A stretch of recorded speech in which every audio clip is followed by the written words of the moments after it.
In 1988, motorcycle gang violence comes to a small Ohio town. A shocking murder with no warning. When police realize a biker gang might be involved, they ask FBI organized crime experts for help. The gang appears impenetrable, but investigators are determined to get inside and find the killers.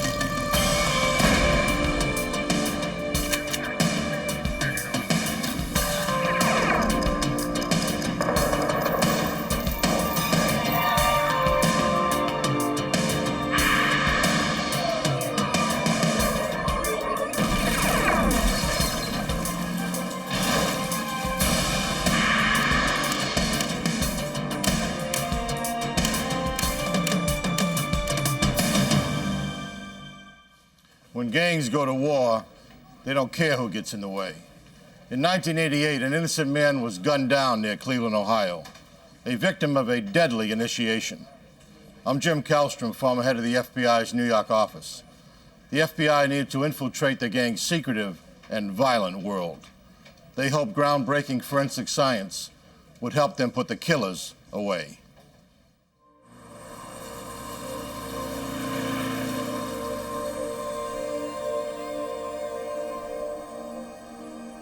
To most riders, motorcycles represent freedom, adventure, and fun. But some bikers come together to form dangerous gangs. As the ranks of these gangs grew in the 1980s, the violent crime attributed to them increased.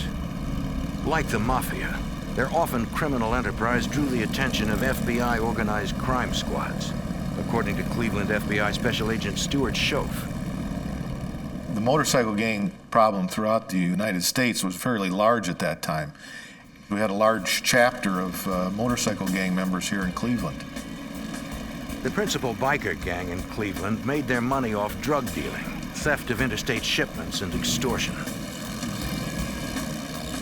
Like mob families, they protected their interests and their secrets with violence. Whenever multiple gangs developed in an area, tensions between them inevitably grew. Across the country, battles for control of territory were intense. When one gang struck against another, retributions always followed. An escalating cycle of wild aggression. In an incident that reflected how far the gangs would go, one biker gang blew up the clubhouse of a rival gang with a rocket launcher. These gangs would do anything to continue their criminal enterprise. Organized crime squads needed to stop them. Trying to develop information on the major gang in Cleveland, agents tried surveillance, but it wasn't easy. This group knew that they were being watched by us and local law enforcement. When they had a meeting at their clubhouse, they would post a guard out in front of the chapter clubhouse and watch for any suspicious cars in the neighborhood. The gang protected the people on their street from outside crime, so grateful neighbors would not talk to investigators either. The Cleveland gang might have guarded those in their own neighborhood, but not everyone enjoyed such safety. Around 10 o'clock on the evening of February 27th, 1988, outside Cleveland in Perkins Township, 28-year-old store clerk David Hartlaub and a co-worker had closed the music store where they worked. Hartlaub was headed to a nearby bank to deposit the store's cash receipts. He didn't know he had company inside his van.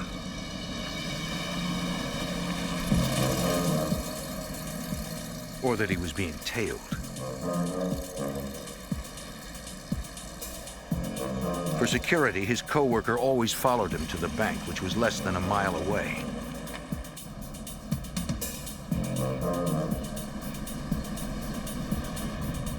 Neither man noticed the dark sedan on Hartlaub's tail. By the time they got to the bank, his coworker had fallen 20 seconds behind. It took less than that to strike.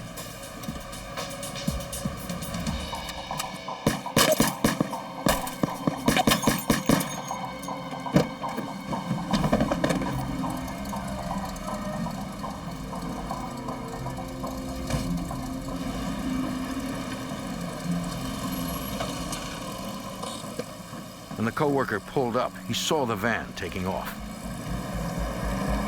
He spotted his friend down, but a man with a gun ordered him to leave. Several other customers came to use the ATM and were ordered at gunpoint to stay in their cars.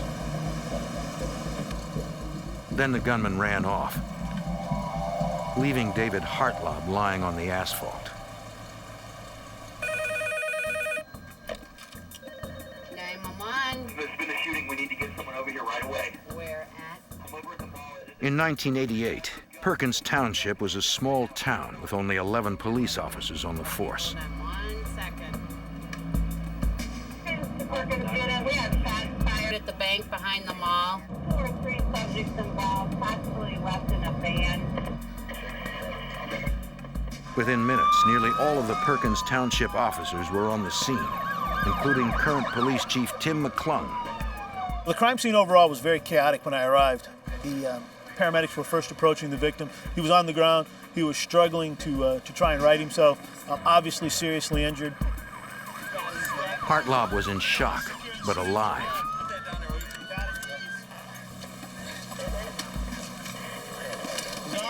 The number of entrance and exit wounds and the enormous blood loss struck the paramedics.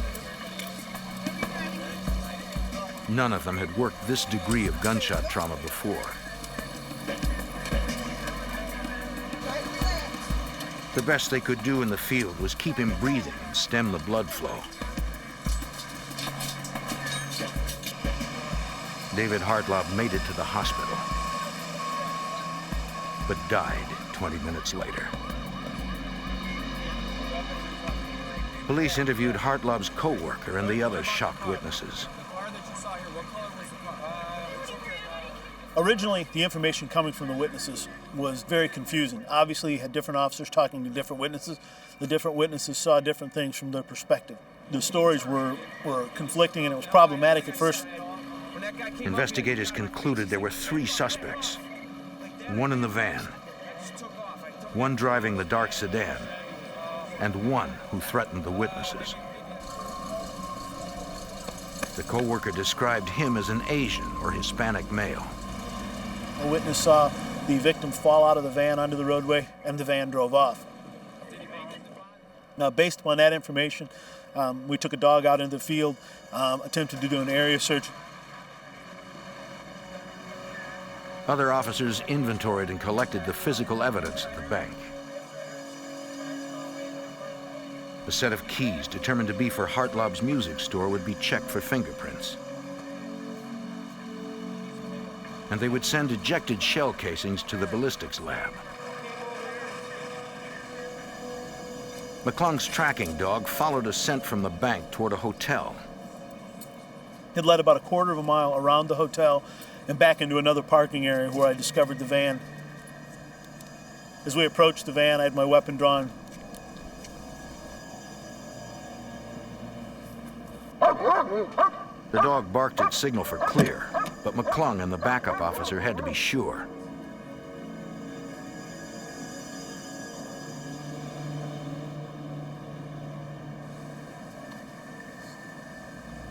There was no one inside. The officers knew not to disrupt any evidence that might be in the van and waited for crime scene technicians to arrive. We weren't sure if the suspect could still be in the area. I mean, he could have been in a tree line watching us for all we knew. The technicians began processing the second crime scene to determine what had happened. There were rounds that penetrated through the back of the driver's seat, through the victim, and out through the door of the vehicle. It went along with the theory that he was ambushed inside the vehicle, that the shooter was behind. Technicians noted a great deal of blood spatter, mostly on and around the front seat. They collected samples of the blood from each pool for examination at the serology lab.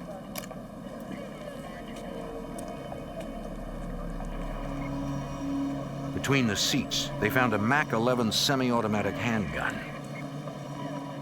The type of weapon we recovered led us to believe that this was not a couple of guys got together and decided to go rob somebody making a night deposit. I mean, this is not a weapon that you typically encounter on a small Midwestern town.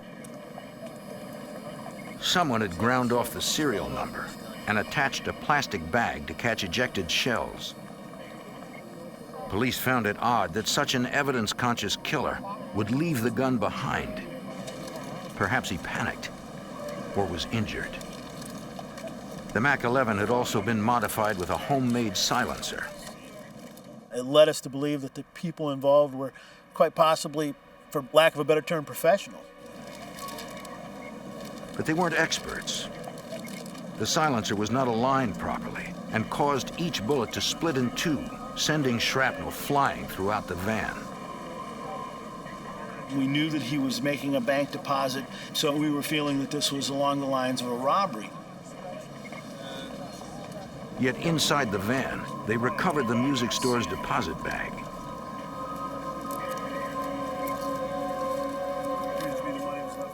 Yeah, it's got some receipts in there. Once the money bag was found inside the vehicle with over $4,000 inside, that theory quickly was cast to the side. The crime scene technicians retrieved multiple bullet fragments and several complete slugs from the van. They determined 13 rounds had been fired, all from behind. A brutal execution. Somebody wanted him dead. There was a lot of motivation there. Maybe this was a contract killing. Could have been a murder for hire, but somebody definitely wanted him dead. McClung and another canine handler had their dogs search for the suspect's trail leading away from the van. But neither dog could key on any scent. As a canine handler, it was my job to interpret what the dog was trying to tell us, and I believe that the dog was telling us that the suspect's left in a car. As some officers wrapped up the crime scene, the others fanned out across the township, looking for 3 men in a dark sedan. It had been Perkins' first murder in more than 10 years, and police wanted to find the killers fast. Early the next morning, in the adjacent town of Sandusky, 2 officers returned to the Sandusky police station in the middle of what they thought was a routine shift. When their supervisor briefed them on the murder in Perkins, the mundane suddenly became remarkable. They realized they might have seen the shooting suspects the previous night.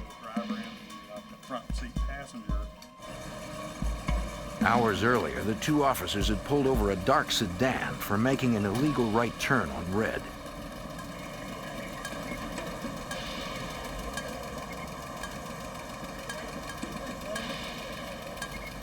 They had identified the driver as Mark Verdi. The front passenger, Stephen Yee, owned the vehicle. Both men lived in Cleveland's suburbs. The officers noticed Yee wore a belt buckle with the Cleveland biker gang's insignia and a hunting knife, though that was not illegal.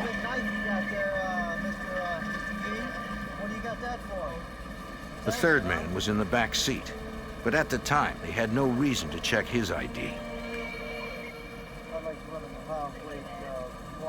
The officers called in Yee and Verdi's information. Everything was in order. Since they were unaware of the shooting, they let the 3 men go.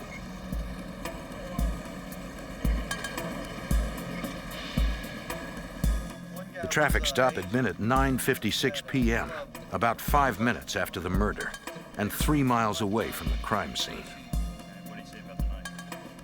The officers said the front passenger, Stephen Yee, and the car closely matched the descriptions given by witnesses at the bank.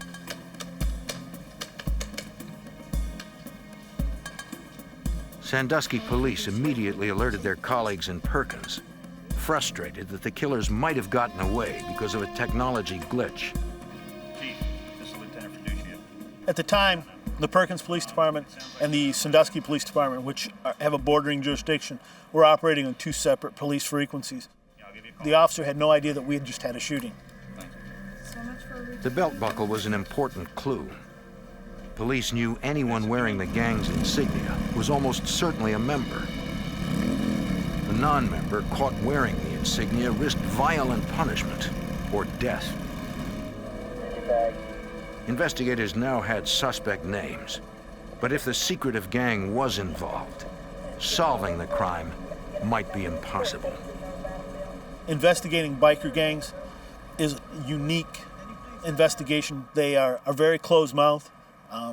They actually, one of the gangs has a saying that 3 people can keep a secret if 2 of them are dead.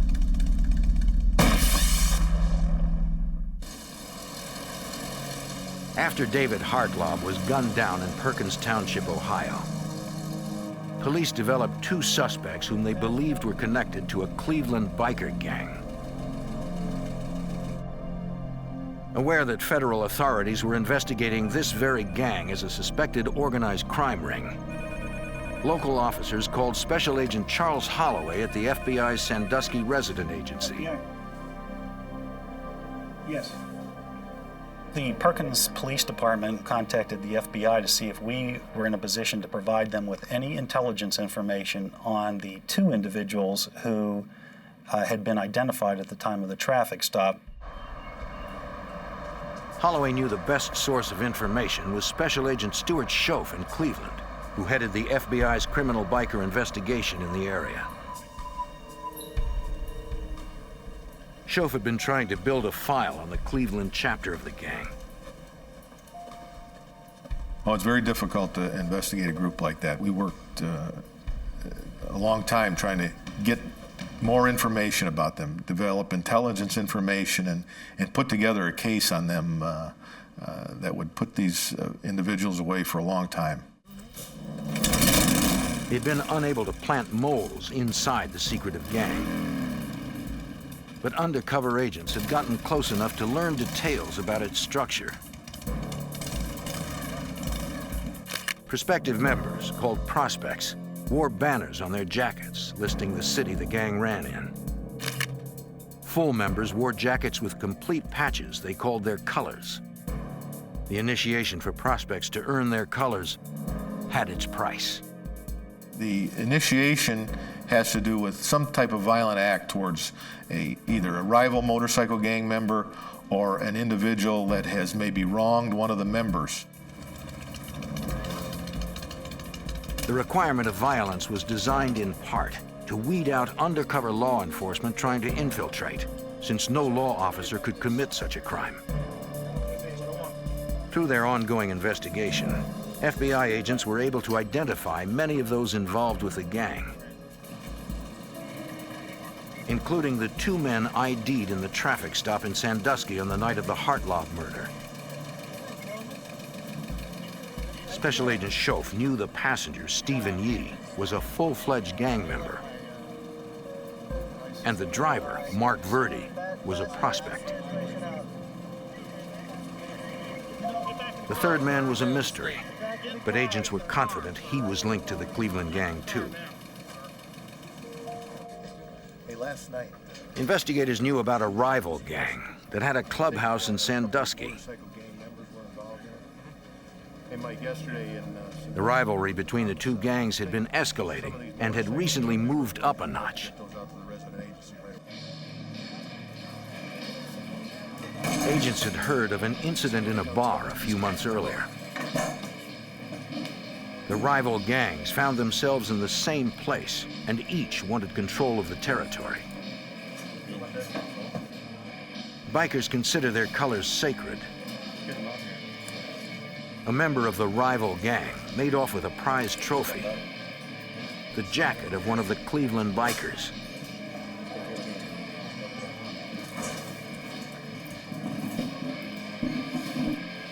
It was a profound insult.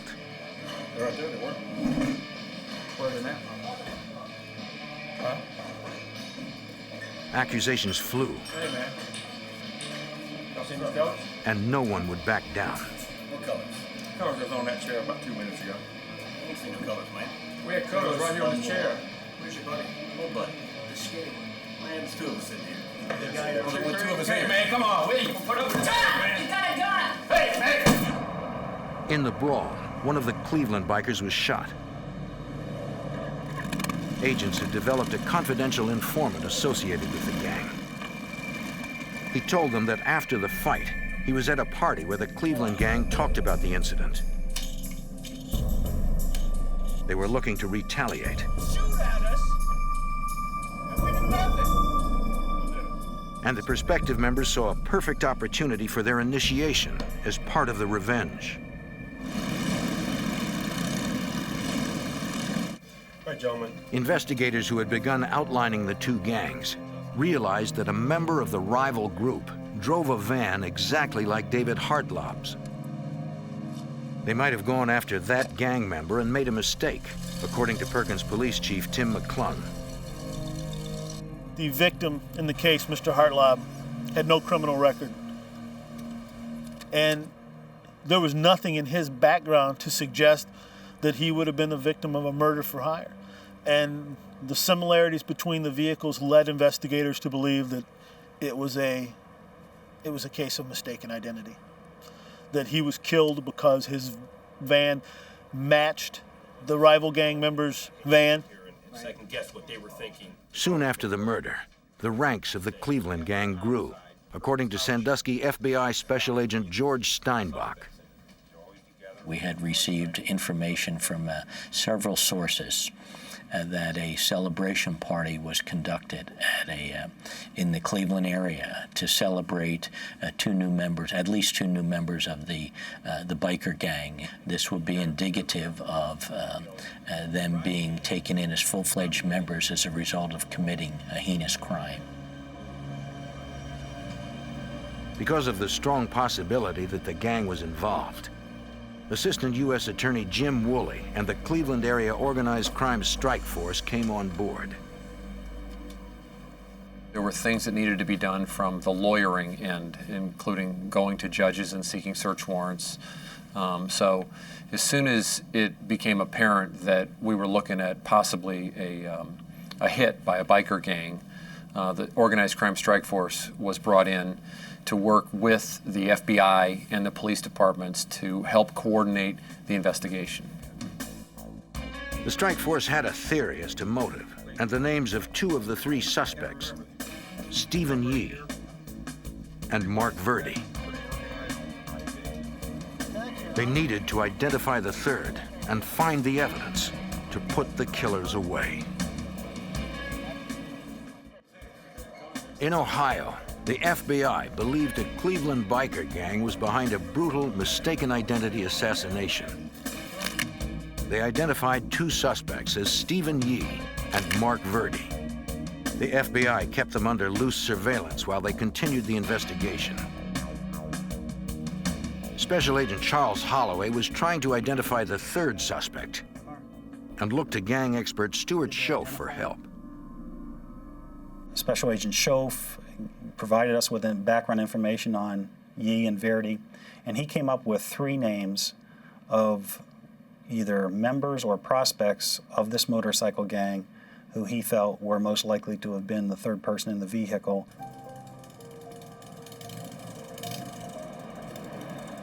Investigators needed to interview those three men.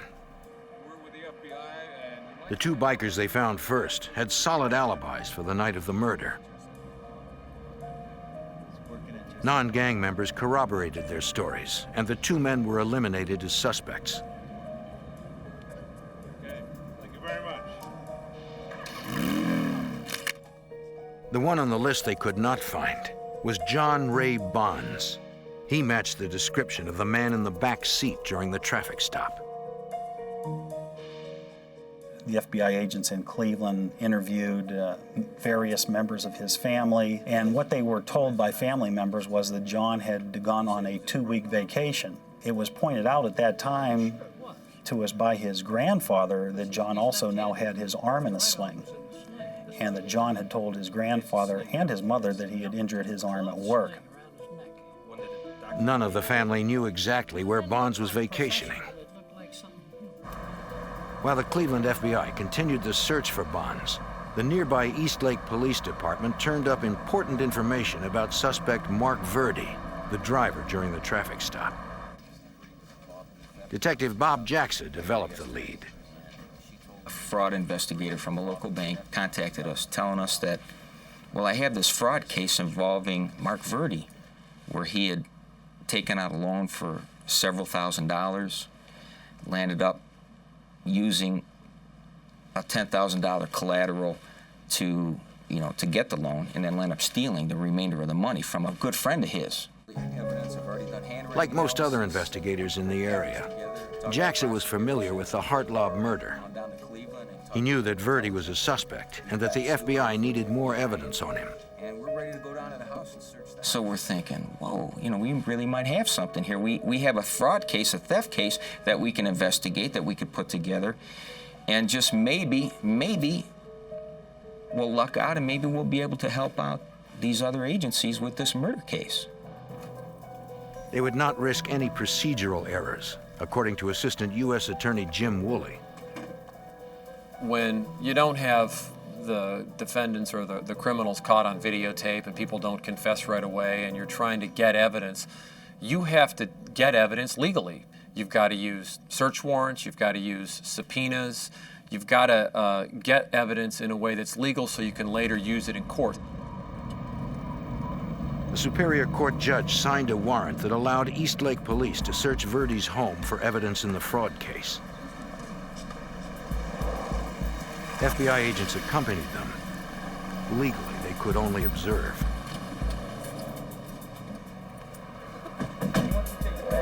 We went there to look for bank documents, and if we saw anything else that we thought might be evidence or have anything to do with this case out in Perkins Township, we would let the FBI know that we saw something that might be pretty interesting.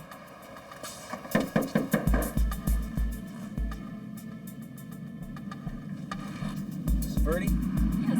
Detective Jackson, Eastlake Police, Detective Bowersox. We have a search warrant for your premises. Well, it's very The suspect was not at home, but his wife was fully cooperative. So, do you mind if we come in? When they explained the warrant and her rights, she let them in. Sammy, why don't you look around, make sure it's secure in here. But it was Mark Verdi's name that was on the warrant, so they decided to wait. They didn't want to do anything that might jeopardize using evidence in a later trial.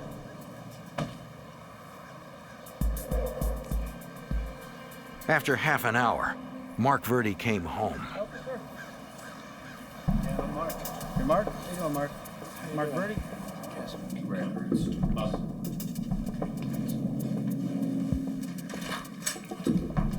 Hey, Mark, how you doing? Okay. Mark, come on. You let him in. Mark, we got a search warrant for your residence. We got some federal agents here. We got detectives from Eastlake. Yeah, He seemed unfazed by the police presence. Take a look at it. Remember that theft case? Do you remember? Want to take a look at it? Remember several years ago you took out that loan from the bank for about $7,000? You had a buddy of yours, gave you 10 grand as collateral. You ended up cashing it, forging the other guy's name. You remember that? He learned of the fraud case against him and that with the warrant, they could search his entire house. Ted, Chris, why don't you guys start upstairs? Jimmy, why don't you grab Candy and put on the basement so we can around? I'm gonna just shadow the house. Okay, hey.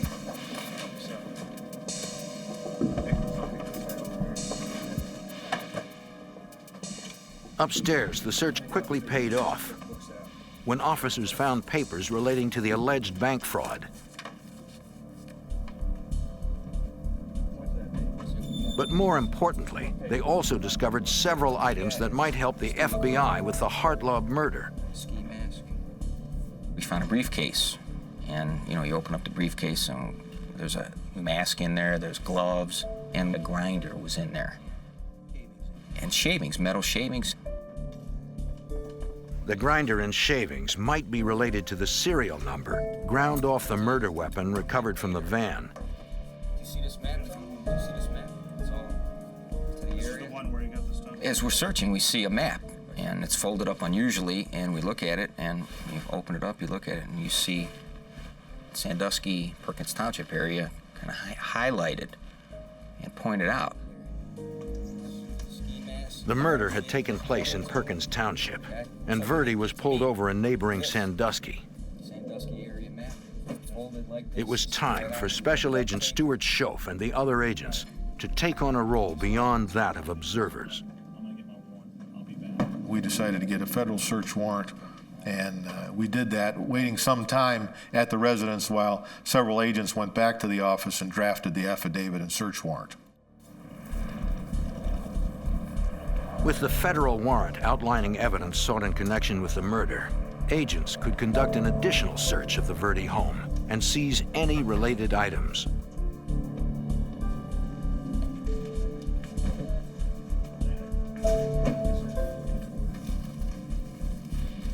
It did not take long to find more incriminating evidence, including a Mac 11 semi-automatic handgun, the same model as the murder weapon. Its serial number was ground off in the same manner as the killer's gun.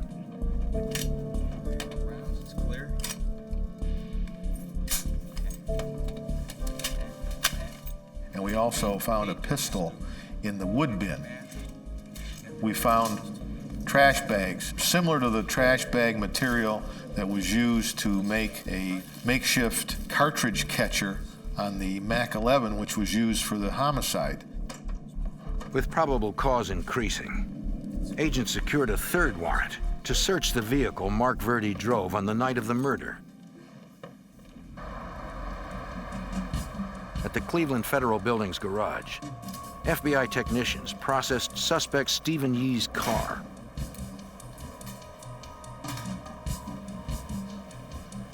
Though 2 weeks had passed since the murder, the car did contain evidence for Special Agent Holloway.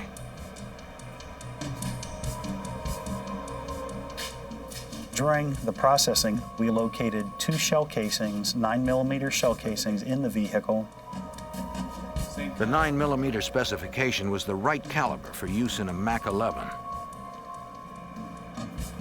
Agents sent the shells to the FBI's ballistics lab for comparison against the murder weapon. Some hairs? The technicians also recovered hair samples from the back seat of the car. And we found spatters of what was determined to be human blood on the rear of the passenger seat. Liquefying the blood with distilled water, the technicians collected samples. Agents wondered if the blood got there on the night of the shooting. Oh, yeah. This bag is. Testing would show it was not the same blood type as the victims.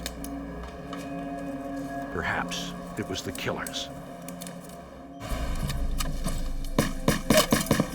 Investigators recalled that the bullets had been split by the faulty silencer, possibly injuring the shooter.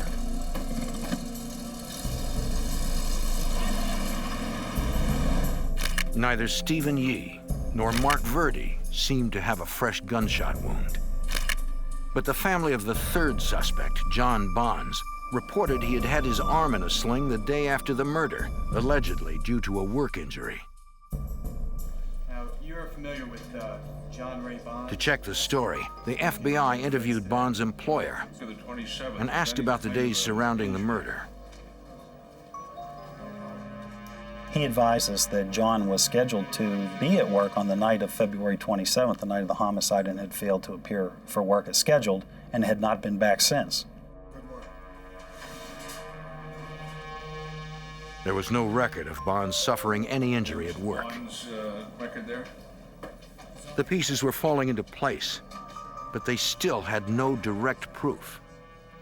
We obtained a search warrant for hair sample, blood sample, and for John to be examined by a physician for signs of him having sustained some type of a gunshot wound. They had the warrant. Now they needed to find the suspect.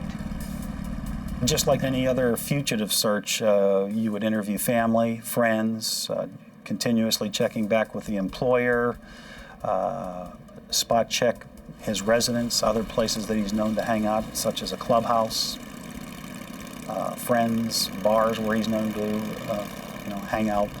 And all that was done in an effort to locate John Bonds unsuccessfully. In 1988, Ohio authorities sought John Ray Bonds, who had left the area after a murder in Perkins Township. After weeks of searching for Bonds, Special Agent Charles Holloway got an important call. On March 14th, 1988, John's attorney contacted the Cleveland office of the FBI and said that John knew that the FBI was attempting to locate him and that he would present himself at the FBI office in Cleveland on March the 16th of 1988, which he did. Agents served Bonds with a warrant requiring him to give a blood sample. The doctor concluded a fresh tattoo on his arm covered a recent injury. Bonds did not know the FBI was developing innovative DNA profiling technology that might conclusively match a suspect's blood to samples from a crime scene. Agents hoped that if they did find a match, the courts would accept the new science as evidence. We had a very good circumstantial case against him based on all of the interviews that we had done. But we did not have fingerprints from John Bonds. With only circumstantial evidence, prosecutors did not want arrests yet, so Bonds was released. Then, on March 22nd, an Ohio Department of Transportation cleanup crew working the highway outside Sandusky discovered the vehicle title for David Hartlob's van. Nearby, they found a handgun, a wool hat and a glove, and a box of 9mm ammunition, the caliber used in Mac 11s. Aware of the Hartlob murder, they called authorities.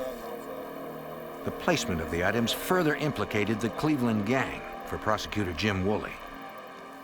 It happens to be a state highway that would connect Sandusky, Ohio to Cleveland, Ohio. It would be a route that someone would travel if they were driving from Sandusky on their way back to Cleveland.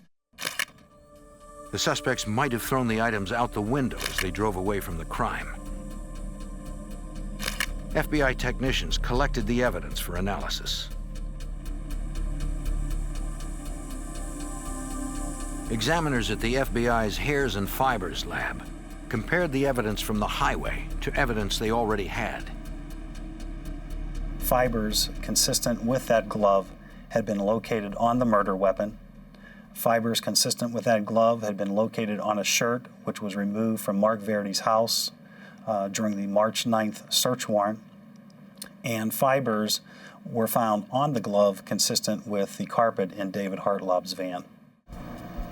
Additionally, a hair found on the glove matched a hair recovered from the back seat of the car the suspects were in on the night of the murder. At the Firearms and Tool Marks Unit, FBI examiners worked on the murder weapon, trying to find a trail to its owner. The murderers had gone to great lengths to try to make this gun not traceable, they thought, and they ground down the serial number such that you couldn't see it. But through a chemical restoration process, the FBI was able to raise up the serial number and identify the serial number, even though you couldn't see it with the naked eye, and then you could trace that gun. Checking the records of the Bureau of Alcohol, Tobacco, and Firearms, investigators found the murder weapon's registered owner. He confirmed that he used to own that Mac 11 and the one found at Verdi's house. But several months earlier, both guns had been stolen from his car, which he had parked outside a friend's house. That friend's name was Stephen Yee.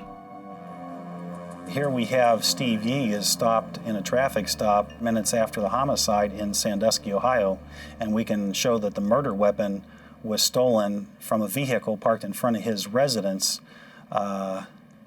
several months before the homicide. The circumstantial evidence against Yee, Verdi, and Bonds was building. But agents wanted something more definite before they made arrests. In April 1987, they learned of a breakthrough regarding the blood evidence in the case. FBI serology experts had determined that the blood in David Hartlub's van had actually come from two individuals, presumably the victim and an assailant.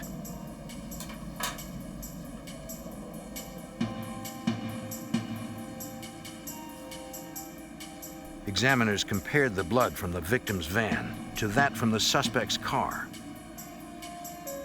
The lab came back and told us that the blood which had been recovered in Steve Yee's vehicle matched the blood that had been recovered in Hartlub's vehicle. The match was at the blood type level only. Still, it meant that the man in the back seat at the traffic stop was likely the killer in the van. They hoped the revolutionary DNA technology being developed would reveal a more exact molecular match. I had read an article in one of the FBI publications that the FBI was putting together its DNA unit, and they were in the process of doing research. So inasmuch as we had blood in our case, which we felt could possibly be compared with a suspect, I contacted the section chief that was in charge of putting that unit together and spoke to him about the possibility of doing a DNA analysis in this case. At the FBI lab in 1988, examiners like senior scientist Dr. Bruce Bedoli were still testing the groundbreaking forensic science of DNA profiling. DNA is the blueprint for what you are, what I am, for what all living things are. So if we could tap into that blueprint, we could tap into information that help us identify individuals. Examiners were working to establish a scientifically sound way to profile the DNA from a known source, like a suspect's blood, and compare it to the DNA from an unknown source, like the blood left at a crime scene. And we generate a profile of, looks something like a barcode, that then we compare that barcode to another barcode. And the barcodes are in the same kind of pattern. They may have come from the same source. By early 1989, after years of testing quality control, the examiners believed they were ready to use the science in the federal courts. The Hartlub case would be the first one. Examiners profiled the DNA sequence from the blood in the van and from the blood of John Bonds. Comparing the markers of the two sequences, they made a match. Exactly the evidence Assistant U.S. Attorney Jim Woolley needed. The DNA was a critical piece of the puzzle because it provided virtually conclusive evidence that John Ray Bonds, a member of the biker gang, the third man in the backseat of the car with Steve Yee and Mark Verde, stopped 5 minutes from the homicide, had bled inside the van. March 7th, 1989. More than a year after the murder, it was time to bring in the killers. In the hours before dawn, SWAT teams prepared for a simultaneous takedown of the three suspects. They knew it was safest to catch them while they were still asleep.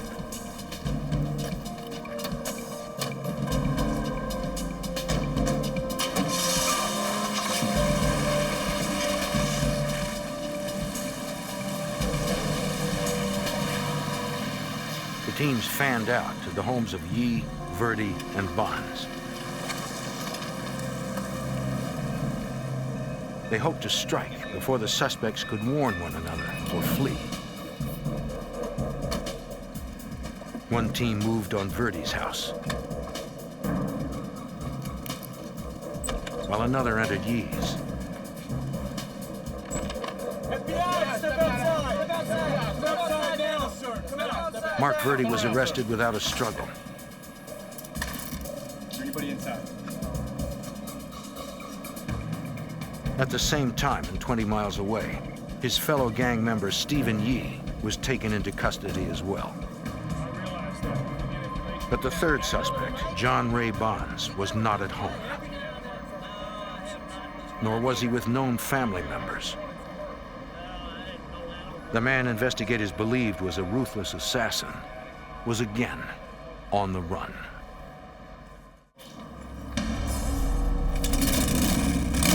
In the summer of 1989, authorities on the trail of fugitive John Ray Bonds had him profiled on a nationally televised crime show. On the program, they described Bonds, his distinctive tattoos, and the places he frequented, hoping someone, somewhere, would recognize the suspected murderer. On the afternoon of November 8th, 1989, a patron at a bar in Paducah, Kentucky, spotted Bonds. He remembered the tattoos on the fugitive's hands from the TV show and took a chance.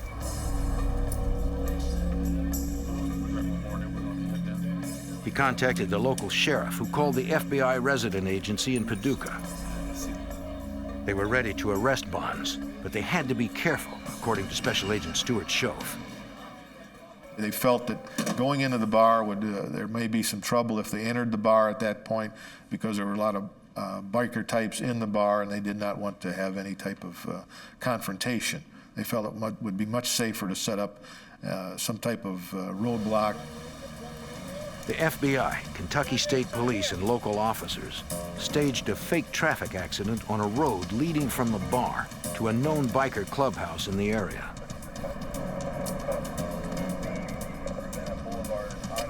When Bonds and another gang member left the bar, agents followed.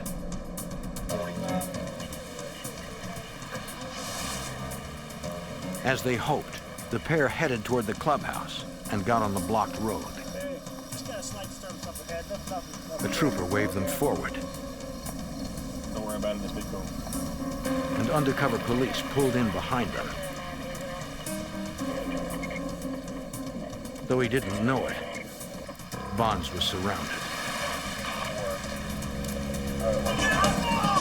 Get out of the car! Get out of the car right now! Out of the car! Hands on the car!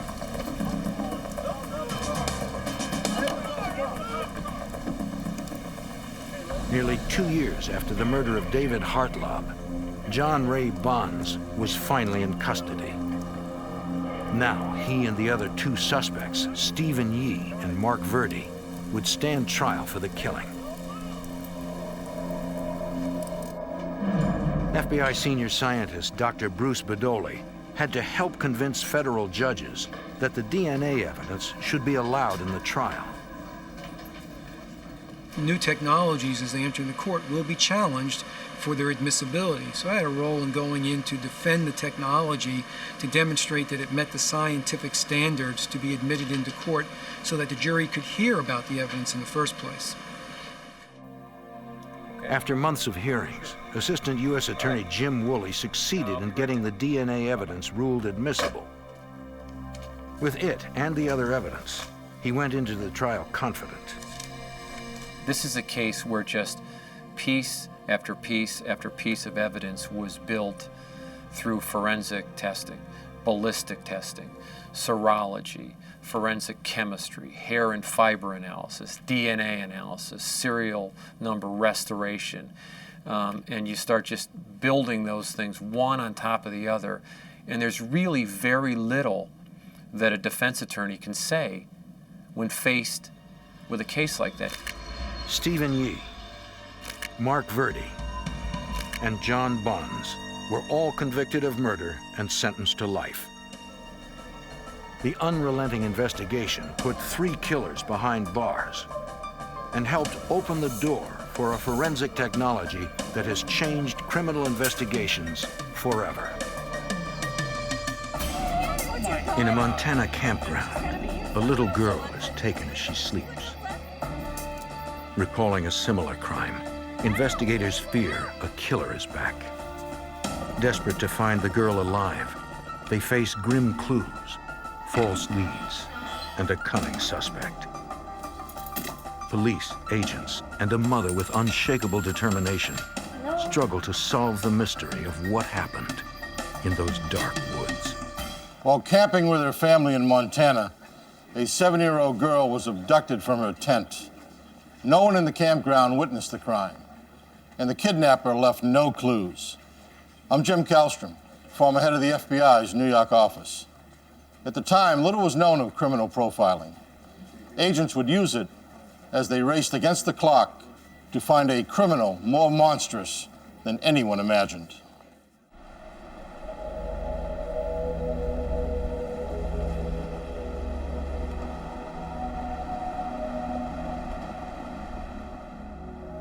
southwestern Montana, a land of epic mountain ranges and vast prairies. In June 1973, the Yeager family came to Montana from Michigan. Marietta Yeager was excited about her family exploring the West. Bill Yeager, a longtime auto worker, had taken a month off for this once-in-a-lifetime trip. It was 7-year-old Susie's first family vacation. Marietta's parents had also joined them for the trip.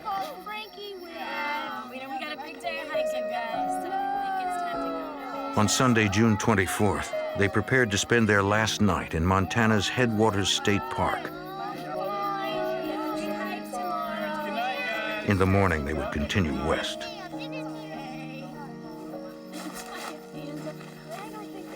The eldest boy slept in the van, while the 4 young ones had their own tent. All right, tuck yourselves in good, guys. Like every night, Susie wouldn't go to sleep without a goodnight hug and kiss. Sleep fast. Night, night.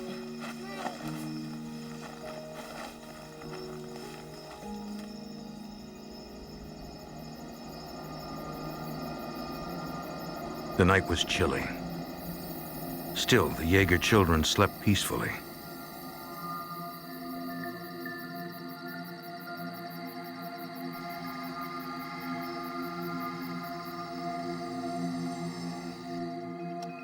The adults slept in a camper truck a few feet away.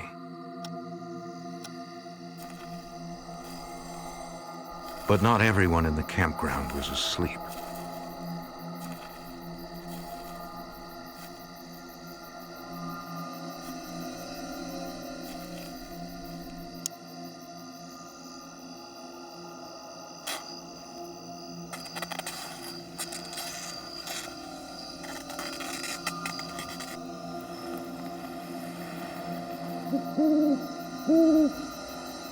Around 4 a.m., a breeze awoke 13-year-old Heidi Yeager. She noticed a hole in the tent. Then she noticed Susie wasn't there. Confused and scared, she rushed to tell her parents. Marietta Yeager tried to understand what her daughter was saying. I just thought that she must be just somewhere around. She's around, she had to go to the bathroom, but at the same time, there's this terror rising in you that, oh, please God, don't let this be true. Don't let this be true. I mean, I can remember wanting to wake up and find out that this is not real. This is not really happening. Then, they saw the hole sliced in the tent. That's when it's like it or not, Marietta, this is reality, and more than she's gone, but someone has taken her. Their hearts sank further when they spotted Susie's stuffed animals in the grass. She was sleeping with them. She always slept with them, and she must have dropped them because she couldn't hold on to them. It made it clear to me that she was taken away by force. Right away, Bill Yeager drove to a phone to call police. Okay, Mr. Yeager, slow down. I need you to tell me what's going on. I want you to hold on the line. I'm going to get help. The sheriff's dispatcher immediately radioed Gallatin County Deputy Don Houghton, who was working the night shift. State Park Campground. Have report of a 7-year-old. 10-4, I'm away. On the way to the headwaters, Deputy Houghton stopped to pick up City County investigator John Onstad. Violent crime was rare in the area, so at first, investigator Onstad thought it a false alarm. We're thinking that it really must be something else, that something like this would not be a kidnapping and it would resolve itself somehow. When the investigators arrived, the Yeager family was distraught. As the Yeagers explained what they could, they brought the investigators to the back of the campsite. That changed everything for Deputy Houghton. Right into the tent. And that's when we saw the tent, and that the tent had been slit, and that kind of picked things up a little bit. It was a little eerie. Footprints from the family were scattered around the tent in the damp grass. But investigator Onstad could see one set with a clear direction. I could see the tracks in the dew coming to and from the area where the tent was, going back to a parking area, and the parking area had no vehicles in it. The Gallatin County Sheriff's Office contacted the FBI. 1022, Haugen. Special Agent Pete Dunbar took the call at the Bozeman Field Office. Special Agent Dunbar. The FBI often joins kidnapping investigations because of the possibility of interstate travel.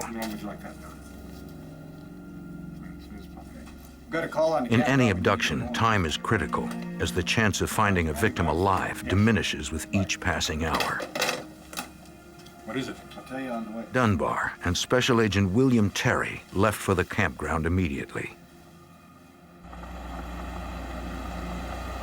By the time the agents arrived, local deputies had started a search for Susie and had begun interviewing the other campers. The only clues so far were the footprints and the gash in the tent. But that was enough to convince Special Agent Dunbar what happened. No question there was a kidnapping. In some cases you don't know, some types it's a parental type of thing, but in this instance, absolutely no question but there was a kidnapping of a child. The search quickly became one of the largest in Montana history.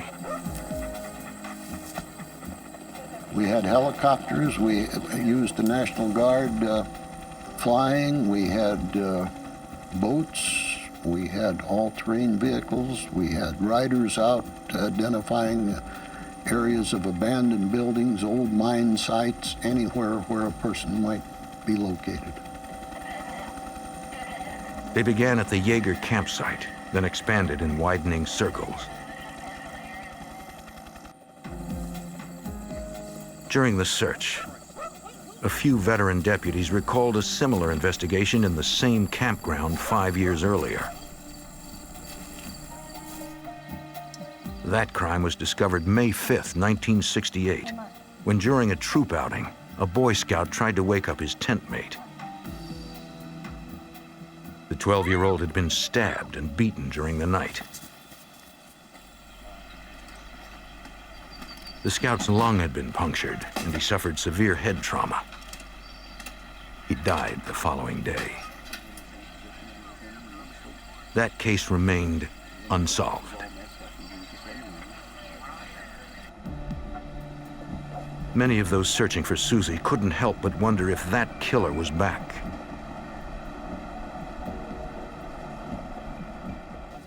While the search of the woods continued, some deputies began tracking possible suspects. Reviewing criminal records, they began with sex offenders living nearby. Those without alibis were asked to come in for lie detector tests, according to Special Agent Dunbar. In the immediate area, there were 3 or 4 absolute prime suspects because of past activities dealing with children. One in particular that was looked at very carefully. The polygraph examiner asked the suspect about the night Susie vanished. Though their use is controversial, polygraphs monitor changes in heart rate, respiration, and perspiration that most people exhibit when they tell a lie. The suspect said he could not remember what he was doing that night. The polygraph results were inconclusive. Hoping for more information, agents sent the suspect to a nearby psychiatric hospital to be interrogated under sodium amytal, often referred to as truth serum. A barbiturate, sodium amytal produces a relaxed state in which suspects become less defensive and therefore more talkative. Under its influence, most people are unable to lie. Once the drug took effect and the suspect relaxed, his memory returned. No, anyone by that name? You never met anyone by that name? He remembered what he had been doing during the time of the kidnapping. He had been in Butte, Montana. We checked it out. People in Butte could verify what he said was correct, and he was eliminated. Hopes of a quick arrest were dashed. Police and the FBI sought the public's help.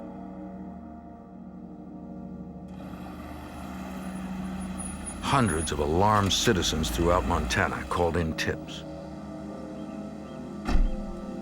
Deputies followed up on each one. One caller urged authorities to interview his 25-year-old neighbor in Manhattan, Montana, describing him as odd. The deputies knew the man, a local contractor. Nothing appeared suspicious, however. And like others in the community, he said he would do what he could to help.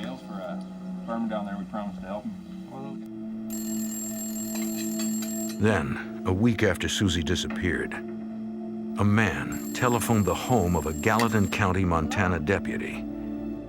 Who is this? The deputy's wife answered. Just a minute, let me call him. Hold on. The caller claimed to be Susie's kidnapper and demanded a $50,000 ransom be delivered to a bus station in Denver. To confirm he had Susie, he described a minor deformity: rounded, hump-like nails on the young girl's index fingers. Okay. The woman called her husband, who contacted the FBI at the command center set up at the campground.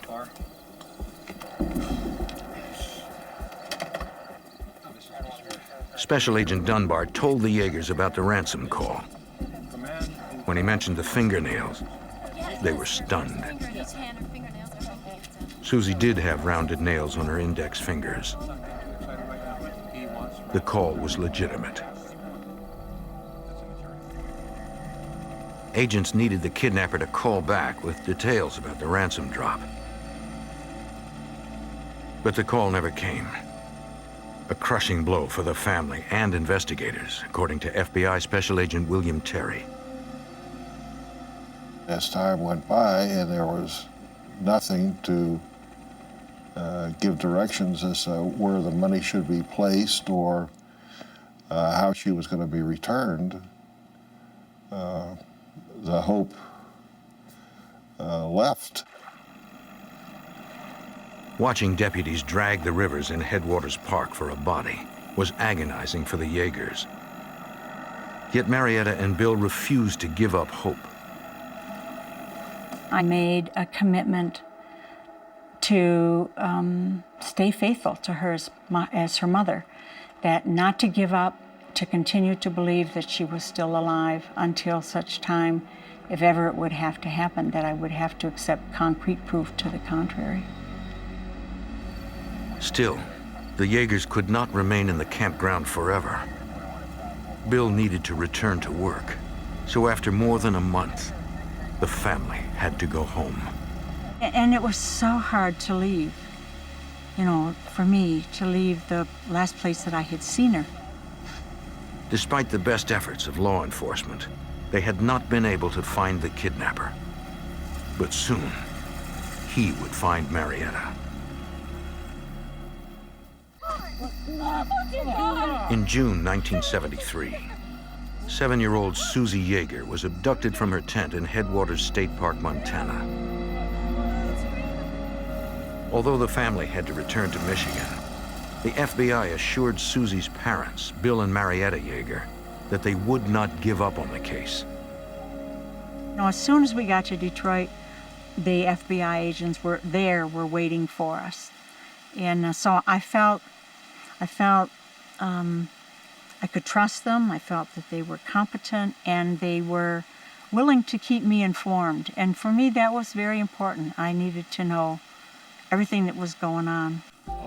Though investigators thought Susie had likely been murdered, the Yeagers still hoped she was alive and that the kidnapper would make contact again.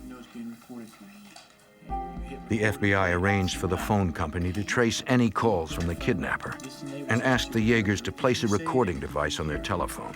I think the kids and I should be able to handle that. Doesn't seem too technical. The family and their friends worked diligently to make certain nobody forgot about Susie.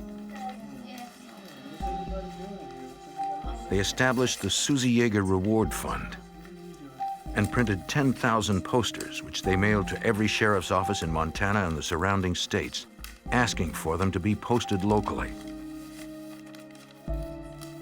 Months passed. Still, the family continued to hope the kidnapper would call. It just sort of became my task to be there on the phone. And only one time did I leave in the beginning, and that was to pick up a son, one of my kids, at a class from which he was supposed to have gotten a ride home, but that didn't show. And so I was out of the house 10 minutes, and the kidnapper called. Following established routine, the eldest son, Dan, who remained in the house, snapped on the tape recorder. Who is this? Would you like to know where Susie is? Dan asked the kidnapper to release his sister. The caller complained that the police and FBI were involved. Yeah? You may think He said he couldn't release Susie without getting caught. Wait, no, don't hang up. Well, hey, no. Seconds later, Marietta came home. Danny had just hung up the phone, and I could just tell by the look on his face, it was just stricken. He didn't even have to tell me. I knew he had just spoken to the kidnapper. And we had that call on tape, but no way of knowing who it was. Authorities traced the call to a diner in Wyoming. Local officers checked the place, but the caller was gone, and employees did not recall anyone who had been on the payphone. FBI Special Agent William Terry. There was a consensus of opinion at that time that Susie was dead. Yeah. And for some reason, this individual was attempting to torment the Yeager family. Months passed with no new leads or calls. 8 months after Susie's kidnapping, the Gallatin County Sheriff's Office received a report that a 19-year-old woman had disappeared from Manhattan, Montana, 10 miles from the campground where Susie vanished.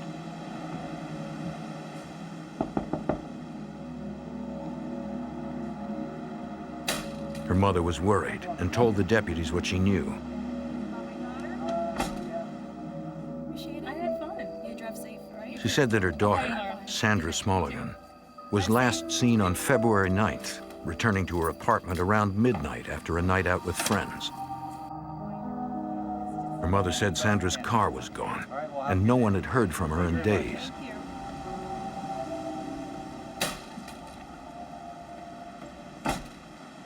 Like almost everyone in the small town, the deputies knew Sandra. They opened a missing persons case and set out in search of her car. Gallatin County Deputy Don Houghton, still working the Susie Yeager kidnapping, was also part of the new investigation. The area that I was assigned was to the northwest of the town of Manhattan. And this was a large area. And what we were doing was driving county roads, dirt roads, farm roads, looking for the car. On an abandoned ranch in the Horseshoe Hills, Deputy Houghton noticed fresh tire tracks off a dirt road, then spotted something that seemed out of place. Got out to see what it was, and it happened to be a pair of women's panties.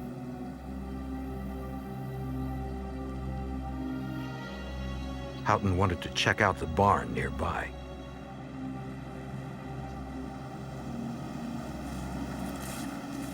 The door was nailed shut.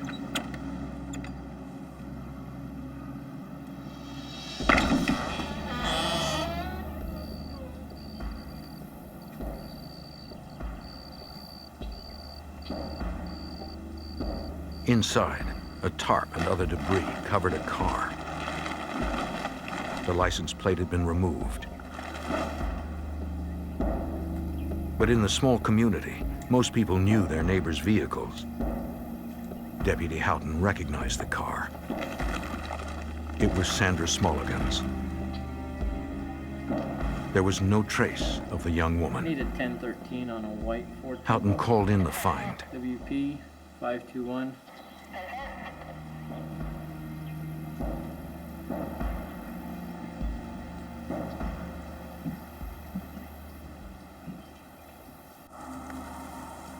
Deputies, sheriff's posse members, and volunteers scoured 5 square miles surrounding the barn.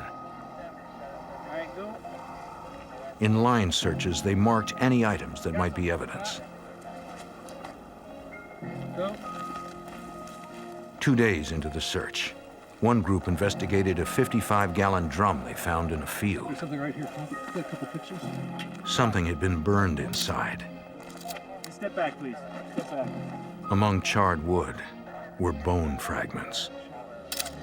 And the more we looked, we found bones spread out probably over a 75-yard area, most in very small pieces.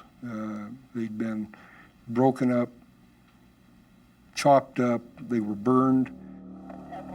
In the end, they collected more than 1,200 bone fragments. A forensic pathologist determined they were human, and some were probably from an adult white female.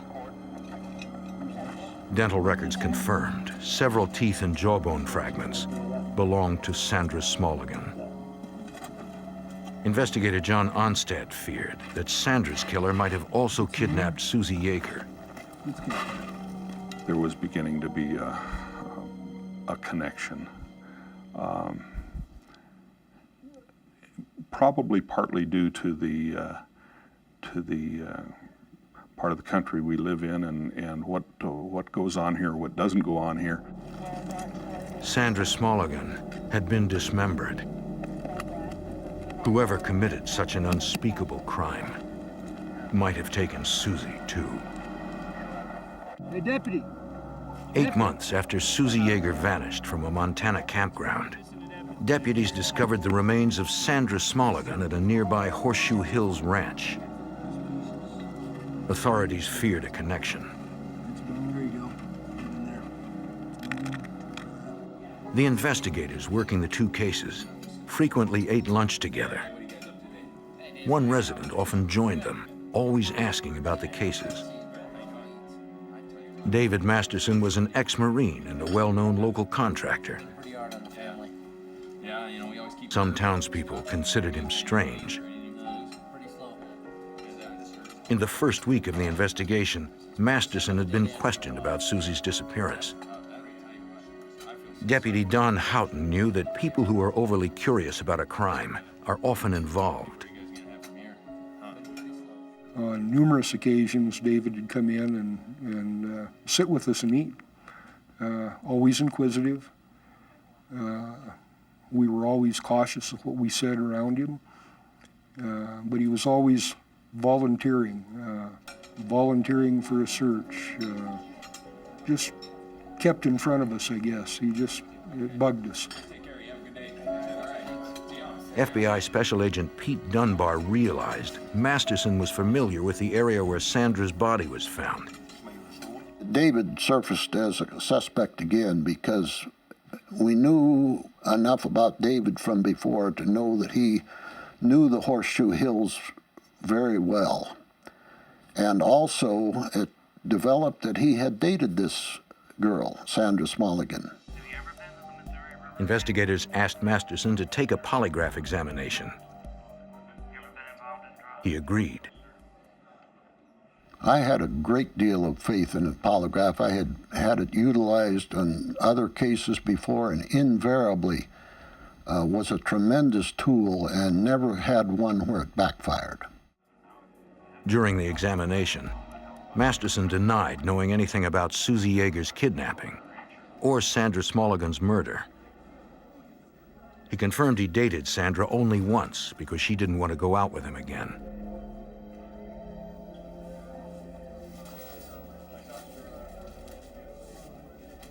the polygraph examiner detected no sign of deception. As they had with other suspects in the Susie Yeager case, agents asked him to submit to questioning under sodium amytal. You know Susie Yeager? I do. I mean, I've heard about her. At the psychiatric hospital under the barbiturate's influence, Masterson calmly answered every question. He said everything then that he told me in my interview before we did sodium amytal. He didn't deviate one iota. As far as my interview is concerned, there was no difference whether he had it or did not have it. Put the investigation back to where we had nothing. We just ran out of everything. Couldn't have been more discouraged. We didn't know where to go. We had run out of suspects. In the spring of 1974, the stalled case gathered new momentum after Dunbar met Special Agent Patrick Mullaney, who worked in the emerging field of criminal profiling. Believing he could help, Mullaney asked for the files in the Yeager case. Give us all the interviews you've conducted. Give us all of the results of the investigations you've conducted. And we sat down for days going over all of those interviews, especially what kind of investigation that they were conducting. And we came back with an idea. To the profilers, the nature of the crime, including surveillance and a stealthy abduction, suggested the kidnapper had military training. He must have had the physical strength to carry and keep quiet a 55-pound girl who might be struggling. The profilers believe the perpetrator was a loner, possibly a schizophrenic, who has trouble with the opposite sex. One suspect jumped out again, David Masterson. When we came up with David Masterson as our most likely suspect, we met a whole lot of opposition from the local police department, as well as the FBI agent. And the reason for the opposition was very reasonable. It was simply that he had been a suspect early on, and they had asked of him to take certain truth tests, and David had passed both of them. But a schizophrenic can disassociate from reality to such a degree he might be able to lie without exhibiting any stress, thus beating the tests. The profilers also made a prediction that the kidnapper would telephone Marietta Yeager on the anniversary of the abduction. We felt that this was such an intimate killer, that he had become personally involved in the killing and in the victim and the victim's life and in the victim's family's life, that he would much celebrate this event like a normal person would celebrate an anniversary. To flush the kidnapper out, Marietta Yeager granted an interview to an Associated Press reporter. She said her religious faith allowed her to feel sorry for the kidnapper and that she would like to talk to him to find out why he did it. On the night of June 24th, 1974, 1 year after Susie vanished, Marietta went to bed, knowing that although she needed it, she would not rest.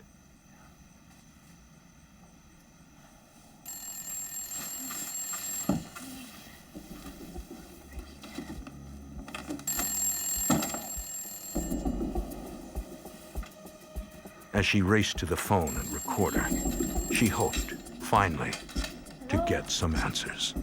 Yes, this is.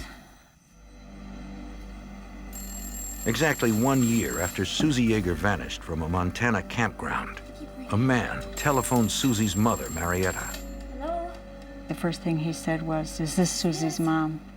And then I knew for certain who it was. He said, "This is the man who took her from you 1 year ago to the minute." Can we have her back? And then the phone went dead. What happened? It was him. The Yeagers were devastated. Oh, no. What'd he say? The call was so short, a successful trace was unlikely. It was him. Another call, if it should come, would be the only link to their little girl. Hello? I was so relieved. I was so relieved. But my mind was spinning, you know, what's going to happen? What can I say? And so in the beginning, I sort of gave the lead to him in the conversation. He had this need to let me know that he was the one who was in control. I have Susie. She's doing great. The kidnapper boasted he was too smart to get caught. Why did you... About her. He said he and Susie had been traveling together. We've been going all over the place, having a great time. People think we're family. Where is she right now? Marietta wanted proof that her daughter was alive. Ma'am, She wanted to talk to Susie. fine. You don't need to worry. Like I said, The kidnapper said the girl was nearby, sleeping in his cabin.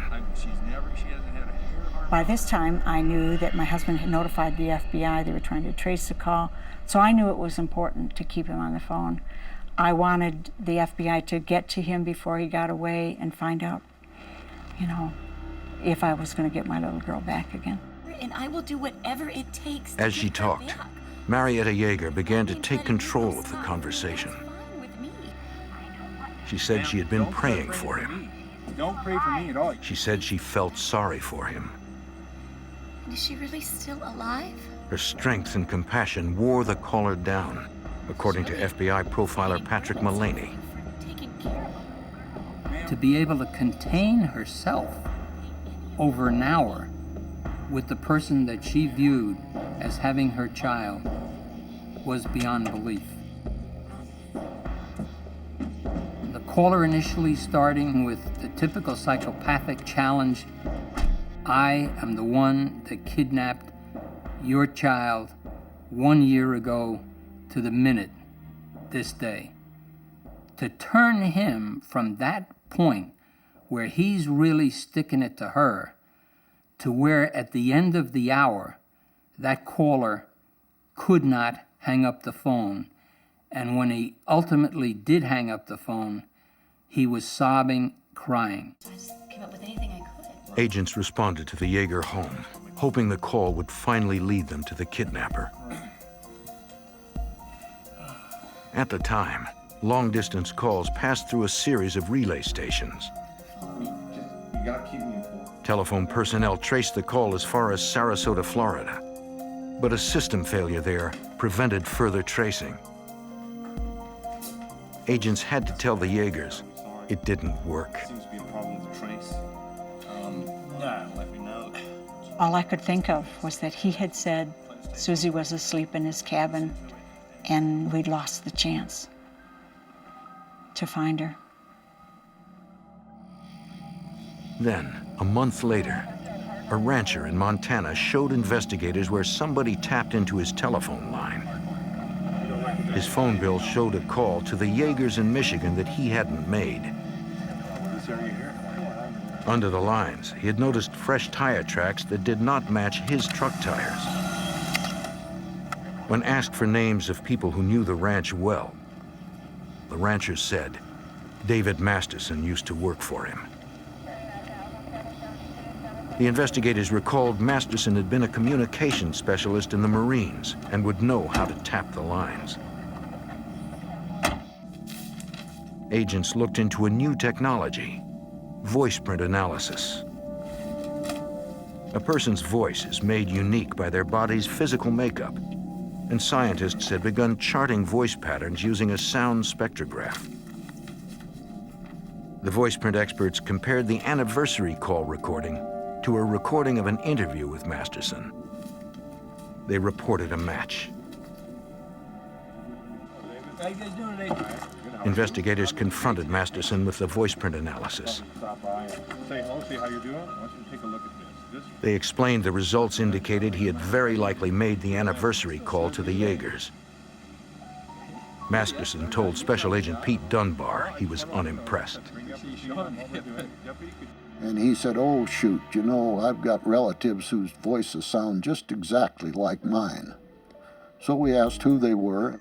To begin with, I want Investigators put together a voice lineup. consisting of Masterson and the relatives he named.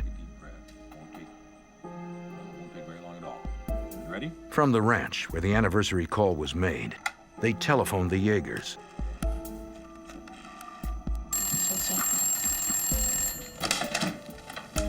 Yes, it's Marietta. Hi, Pete. Yeah, we're ready. Each speaker identified himself by a number and read an excerpt of the anniversary call. I'm number 1. Is this Susie's mom? We went to Lakeside Park in the Southern California Zoo.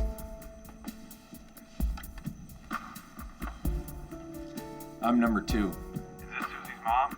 We went to Lakeside Park in the Southern California Zoo. As soon as I heard the second one, I knew that that was the voice that I had heard. You know, that was indelibly etched in my memory. I would not forget that voice. It was more circumstantial evidence, but still nothing concrete. Yes. Hello, Mrs. Yeager. Investigators wanted a confession. Yes. We came up with the notion that the only thing that would bring him off target and motivate him to do something that might betray himself ultimately was to put him into a direct confrontation with Marietta Yeager. We requested Marietta Yeager fly all the way back out into the Bozeman area, an area which had nothing but dark memories. Marietta had always believed that she and Susie's kidnapper would meet. I felt this must be the opportunity. So I was very grateful for the opportunity to come out and say to him face to face and not just to a voice on the phone that I had forgiven him. She's an extremely strong person, very different from any victim's mother that I know. And her forgiveness, frankly, I think is very much different. Very much different. I know she feels strong about it, and I'm not sure I agree with her. On the morning of September 12, 1974, Marietta Yeager and David Masterson met at his attorney's office. Something in the depth of me knew that this was the man. And when I looked into his face, I could tell by his eyes that he was a mentally ill man. Unwavering, Marietta told him she knew he had taken Susie. Masterson insisted he was innocent. They spoke for more than an hour, Marietta trying to get him to admit what he had done, but he never cracked. Finally, the attorney said, well, you know, I think this is enough. We've given it a fair shot. And so we stood up and he shook hands with me. But it took all the discipline I had to let go. I mean, he was the one. I knew he was the one, and I didn't want him out of my sight. We'll be right back, Miss Yeager. I'm sorry, I'll be right back.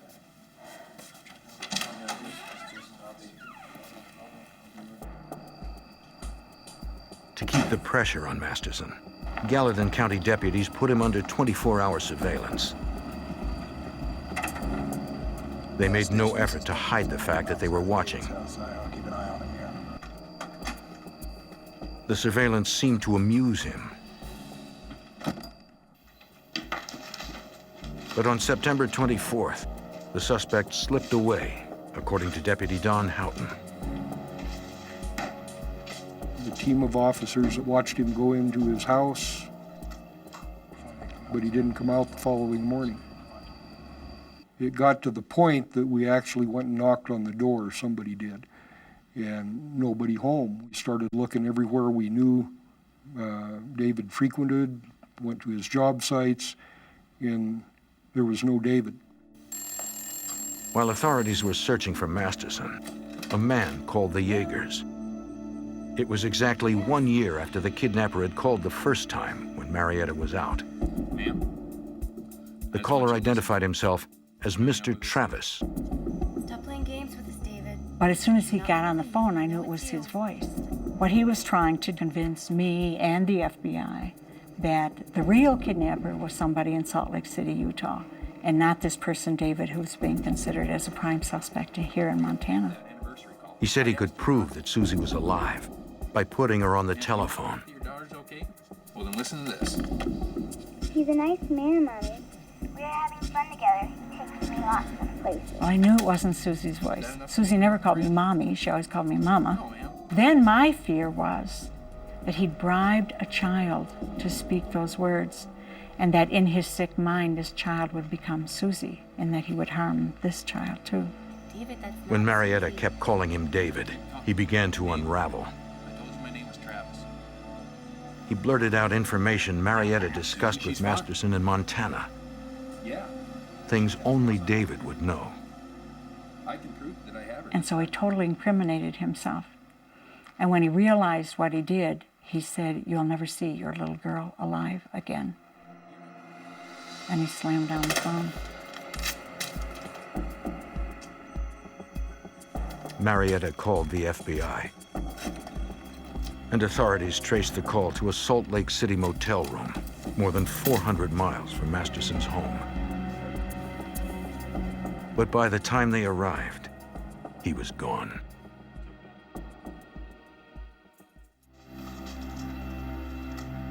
After David Masterson eluded surveillance, investigators believed he called Marietta Yeager. He's a nice Marietta man, heard a Mommy. young girl's voice, but she knew it wasn't Susie. I know my daughter's voice. Gallatin County Prosecutor Thomas Olson, who had been hoping for more evidence before an arrest, feared Masterson was more dangerous than ever. I was in a state of panic. I immediately assumed he had taken another child. And we knew he had to act. We couldn't wait any longer. When Masterson came back into town, they decided to make the arrest and hoped to find more evidence against him later. He offered no resistance. He had already hired one of the area's top attorneys. Among his personal effects, they discovered stationery from the Salt Lake City motel where the latest call originated, with the name Travis written on it.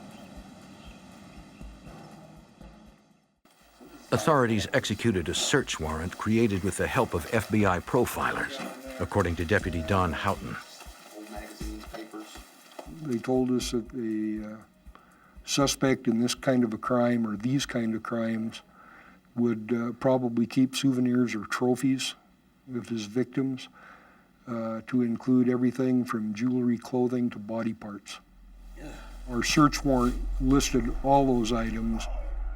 Inside the freezer, deputies made a grisly discovery.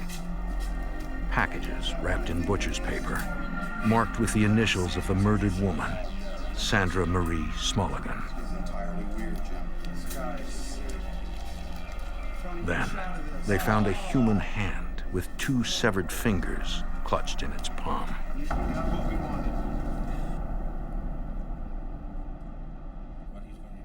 They discussed the evidence with Masterson's attorney, who announced his client had a shocking confession. The attorney says that David's going to admit to 4 murders, and that hit me like a sledgehammer.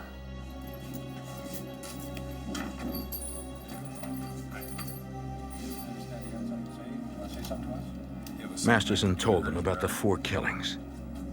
They began in 1967. He was a high school senior when he committed the first one.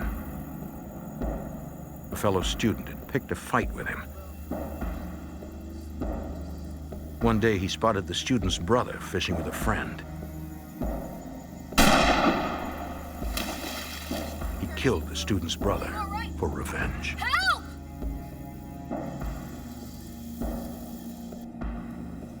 Why the Boy Scout? What did he do? Masterson said his second murder was when he killed the Boy Scout at the Headwaters campground in 1968. Kick me out. He did it to embarrass the local troop that had terminated his participation with the Scouts. His third victim was Susie Yeager. He waited until he thought everyone was asleep. He said he took Susie to the Horseshoe Hills Ranch, where they had found Sandra Smulligan's bones. He strangled her, dismembered her body, and scattered her remains. Anything special stand out? Just somebody else? Everyone wanted to know why. Don't like it, or Masterson had no answer. just upset? He also confessed to killing Sandra Smulligan.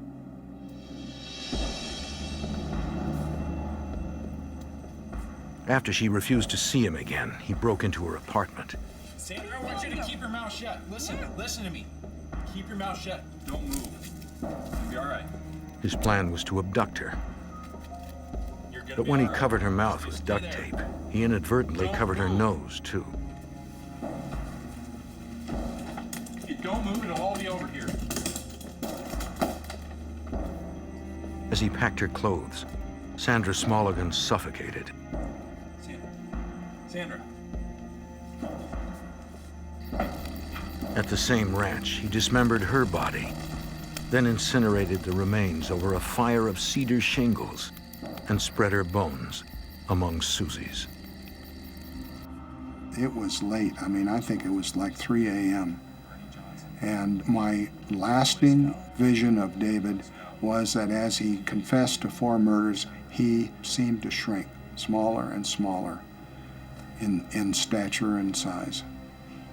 And so at the end, he was a shell of a person.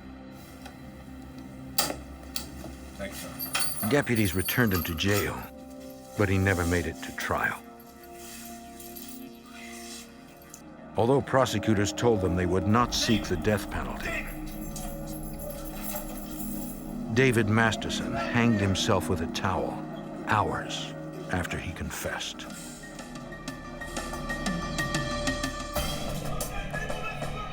In 1996, Spokane, Washington is gripped by a series of violent robberies and bombings. The FBI links the crimes to a radical group determined to overthrow the government. Facing deadly traps and a nearly invisible foe, investigators vow to stop the shadowy extremists, ready to unleash more domestic terror. The Constitution of the United States allows for the lawful expression of any belief. But when a paramilitary faction used bombs and robbery to further their cause, they crossed the line. The well-organized terror cell was difficult to define and even harder to stop. I'm Jim Kallstrom, former head of the FBI's New York office. As the group stockpiled weapons for an assault, the FBI and local police were determined to bring them to justice.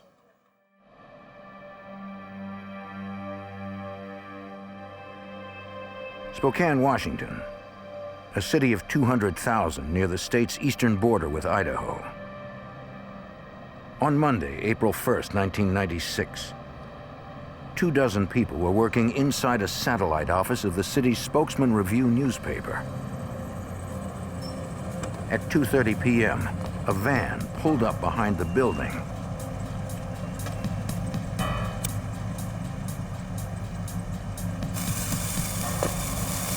It was there, less than 15 seconds. Inside, a reporter had finished his work and was looking forward to spending the afternoon with his son.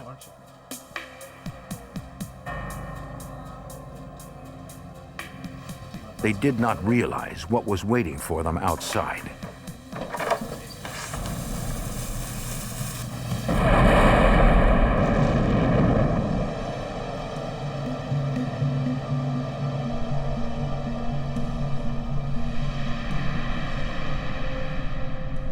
Despite significant damage to the building, nobody was injured.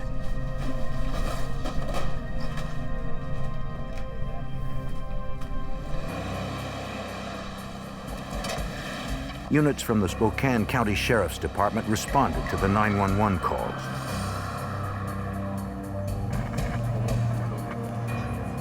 The reporter and his son had not seen anything suspicious. Is there anyone else inside? But one employee said that seconds before the blast, she saw a masked man jump into a white van that sped away from behind the building. She didn't get a license plate number.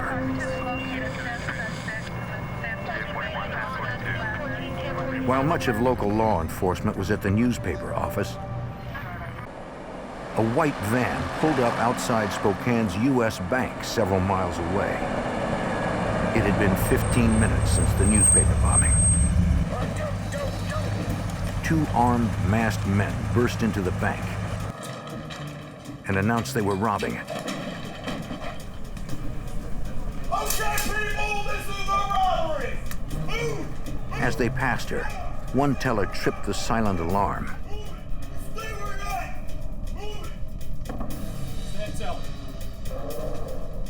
The robbers threatened to detonate a pipe bomb if anyone disobeyed their orders. They warned the teller not to give them dye packs, paint canisters designed to explode and stain stolen money, and bank robbers. Once the gunmen had their money, You, over there! And you. they herded everyone into a corner. Move it now! Okay, folks! They trained their guns on the hostages, allowing valuable seconds to tick by as the fuse burned.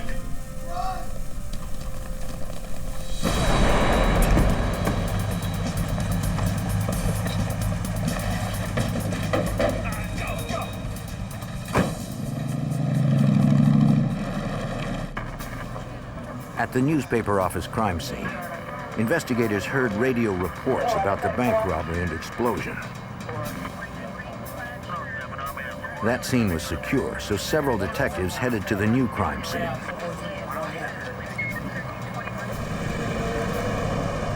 And the sheriff's office dispatched more deputies to the bank.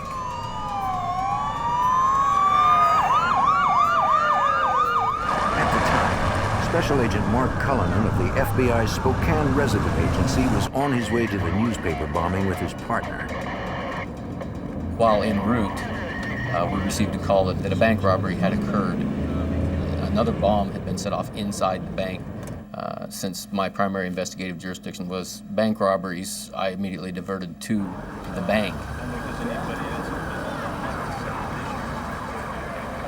The employees and customers were shaken, but safe.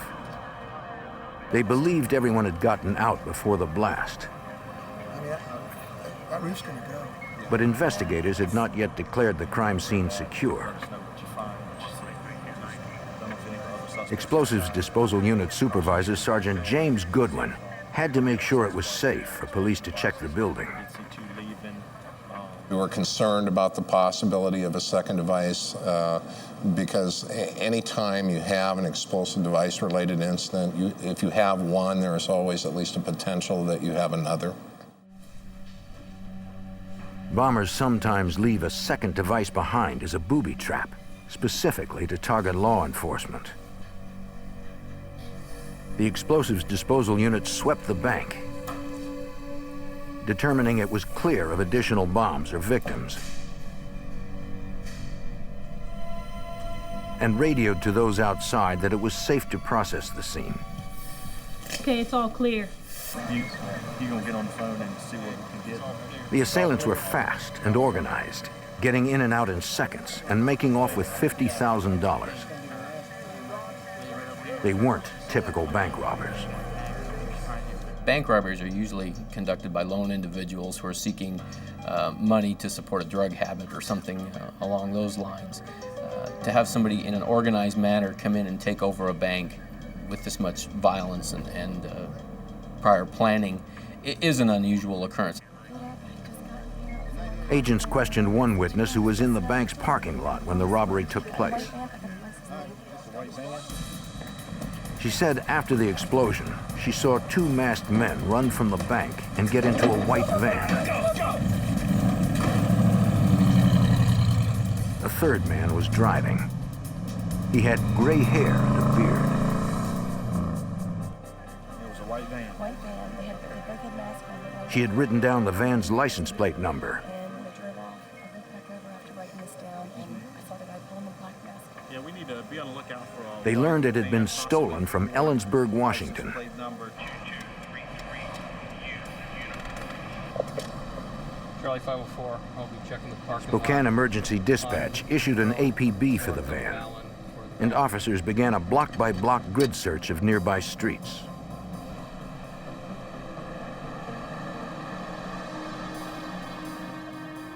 At the newspaper office, FBI agents arrived and questioned the witnesses. Did you ever see that second guy take the mask off? The woman who saw the van there also mentioned that the driver was an older man with gray hair and a beard.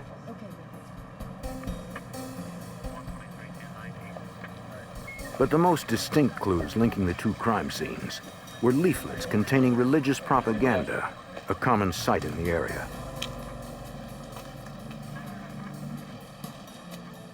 At the scene of the Spokesman Review bombing and also at the bank, we did discover numerous leaflets which had obviously been left there by the robbers. Religious propaganda is pretty prevalent throughout the area. A lot of times these groups will leaflet a neighborhood or an area, leaving them under windshield wipers and on front doorsteps, just spouting their ideals and trying to get their message out. But this group delivered their message with bombs and bank robbery. Charlie 504, I've located Sheriff's deputies continued their search for the getaway van. plate 2233 Union. 90 minutes after the bank robbery, one deputy spotted it in a parking lot a mile from the bank.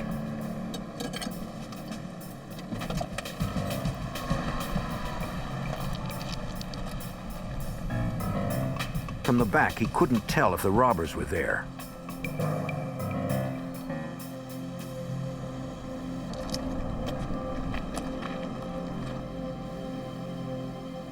No one was inside.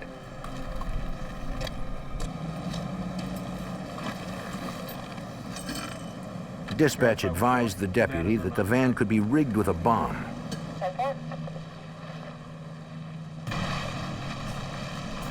The explosives disposal unit arrived in minutes. They knew the suspects might have booby-trapped the vehicle. If there was a bomb in the van, its trigger device could be radio-controlled.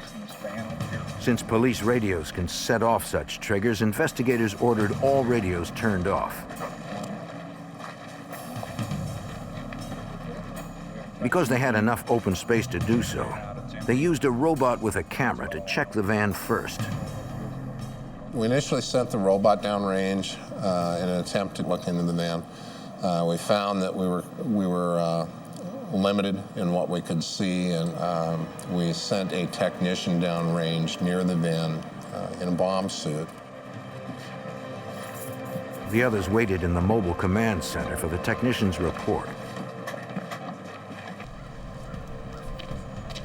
Even in the most dangerous situations, bomb technicians need to keep their hands uncovered in case they have to perform delicate tasks. It is an unavoidable risk of the job. He smelled gasoline, saw what he thought to be gasoline coming from underneath one of the doors to the van, and saw what appeared to him to be a time delay device that appeared to be intended to ignite the gasoline. Since the trigger was a time delay, not radio-controlled, it was safe to resume using radios. Attached to the wick, the technician saw a small initiator, an element that sets the wick burning. And cousin incendiary in that route. And what would you like to do with it? Well, look at this. I can probably ready safe it. Mark, before you go ahead and separate the two, would you let us know that you're going to do it? In an effort to preserve any evidence the van might contain, the bomb squad technician was putting his own safety in jeopardy.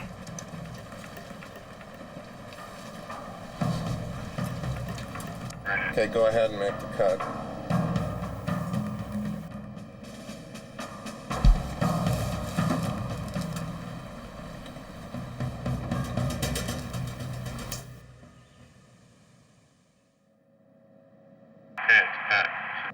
right, good. Get it out of there. It worked. Okay, he's got it. He's got it out of there. In the van, investigators found another copy of the manifesto the robbers left behind at the bank in newspaper bombings. Right down here at the ends here. To FBI Special Agent David Bedford, the rhetoric in the letter was typical of white supremacist militia groups in the area. That was more or less a long religious sermon about usury, a biblical term referring to the charging of interest. And the thing that stood out most about this letter that was left behind was a symbol on the page. Compare it with this one right here. Agents knew they could get help analyzing the manifesto from a Spokesman Review reporter. Bill Moreland is an expert on extremist groups in the area. For the past 22 years, I've covered hate groups here in our area in the Northwest. Chief among them, the Aryan Nations, which is 35 miles from Spokane in North Idaho. It's attracted a lot of different extremists from different movements, the anti-tax movement, anti-abortion movements, the Ku Klux Klan, Posse Comitatus. The FBI showed Moreland the robbers' manifesto. It was clearly white separatist dogma, but what intrigued me most was what was on the bottom of that note. It was the Christian cross superimposed with a capital P, and it's what I knew to be the logo of the Phineas priesthood. Individuals who call themselves Phineas priests say the crimes they commit are in accordance with their interpretation of God's law, sometimes robbing banks to finance a plot to overthrow the federal government. Moreland told agents about an interview he had done months earlier. As part of a story, he'd arranged to meet several members of an extremist group at a clandestine location. They did not identify themselves as Phineas priests, but they professed some similar beliefs. When we got there, we saw 7 or 8 individuals who were heavily armed, automatic weapons, street sweeper type shotguns, sidearms, all dressed in army camouflage type material. They went through a number of exercises for our benefit. The men explained they worked in cells with no formal leader, no strict organization. This leaderless resistance was designed to make it difficult for law enforcement to track them. They said they were preparing for an armed confrontation with the federal government. I said, well, what happens if you're driving home from this event, from this training exercise, with all your guns and your military equipment? If a police officer were to stop you on a traffic offense, what would you do? And the individual I was talking to said, didn't hesitate for a minute. He said, I would kill him. I'd kill the police officer. When we're equipped like this, he said, we're running hot, and we would shoot to kill any police officer that stopped us to protect the identity of our group. Agents believed the bank robbers they were after were every bit as dangerous and elusive.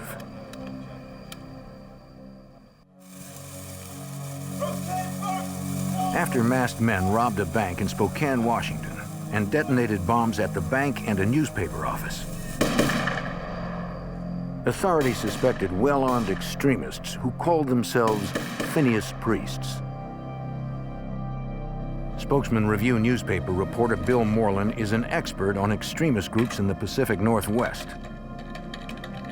The FBI asked him for details about self-professed Phineas priests, known to commit violent crime in the name of religion. They're secret groups, and they come together with 5 or 6 or 7 of their fellow people that are fellow believers and decide to carry out some sort of action. They don't tell the world about it, and you can't look them up in the phone book or on the internet. They're very secretive.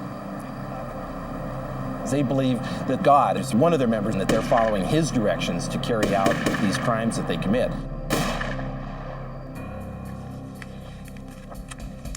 Special Agent David Bedford was part of the team investigating extremist groups in the area. Hey, here's one more thing. I wonder if you get a chance later on. They found nothing related to the recent bombings. We had very few leads to go by after the robbery. The individuals were masked, they wore camouflage clothing, they wore gloves. Very few leads to work with, other than a composite drawing of the getaway driver. The FBI hoped to have more than a vague drawing before going to the public to reduce false leads that take up time and resources. But they could not wait any longer. So what we did was publish that and sent copies all around Washington, Oregon, Idaho, with the idea, with the hopes of someone identifying this person. Information that was called in was filtered through the FBI's Rapid Start program, a database system designed to collect and organize large numbers of leads so they can be prioritized. Actually, I do see it's just south of... We received hundreds and hundreds of tips or possible leads of who this individual was. And so a team of agents would go out and investigate all of these people who came in that were lookalikes. One by one, they eliminated suspects. James Johnson, no longer suspect. Despite spending hundreds of man-hours following every viable lead, investigators came up with nothing. The case stalled until the assailants struck again. On July 12th, 3 months after the first attacks, a woman spotted a masked man placing a bomb in front of a Spokane health clinic.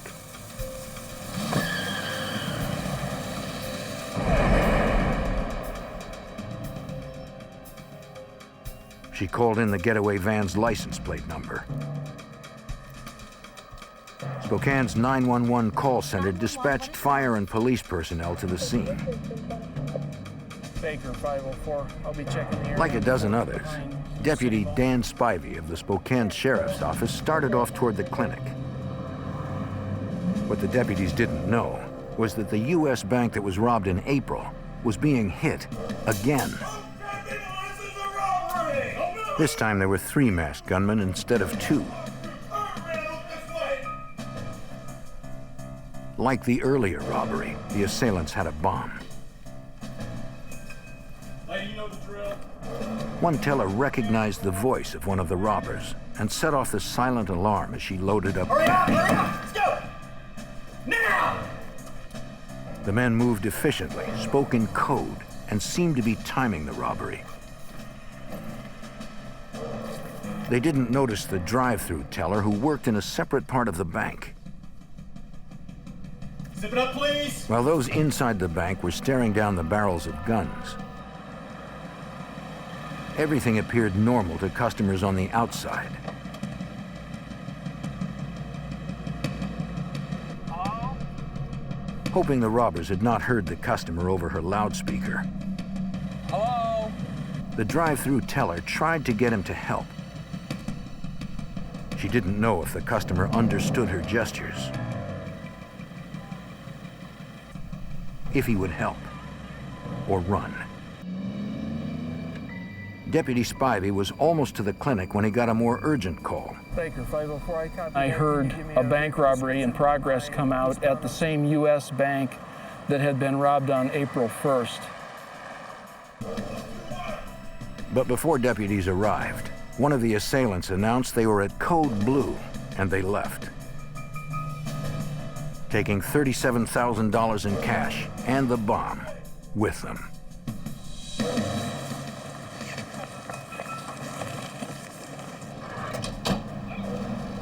The drive-through customers saw the men get in their van.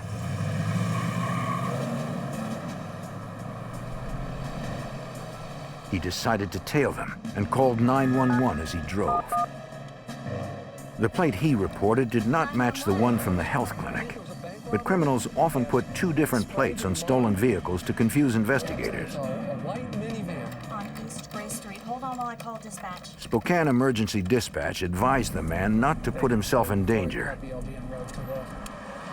He said he would follow at a safe distance until deputies caught up. Police hoped the customer would not be spotted by the armed assailants.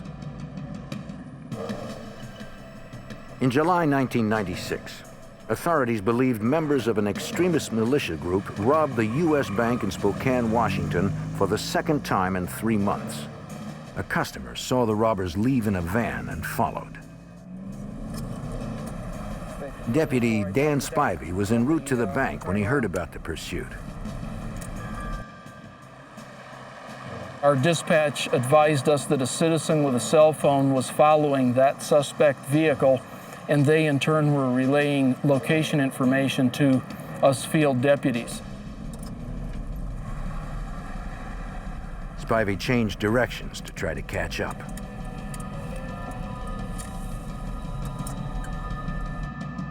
The customer gave constant updates on his location, but had a hard time keeping up with the suspect's van while not being spotted. Behind a mall area, the citizen lost the vehicle. And I quickly searched the area, attempting to locate such a vehicle. Was unsuccessful. Decided to go back through the area in a more slow, methodical manner.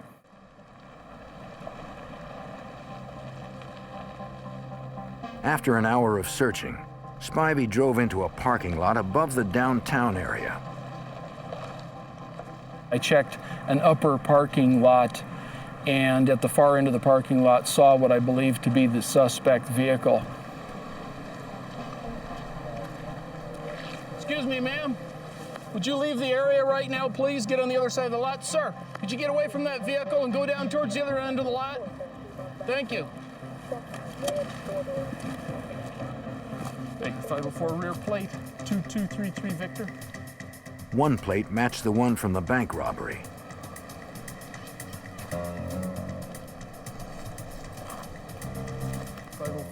And the other from the health clinic bombing.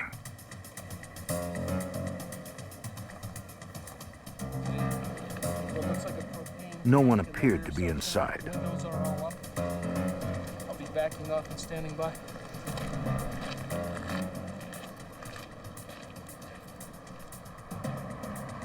Explosives Disposal Unit Supervisor Sergeant James Goodwin, who helped defuse a bomb in a van after the April bank robbery, declared the vehicle an explosive hazard.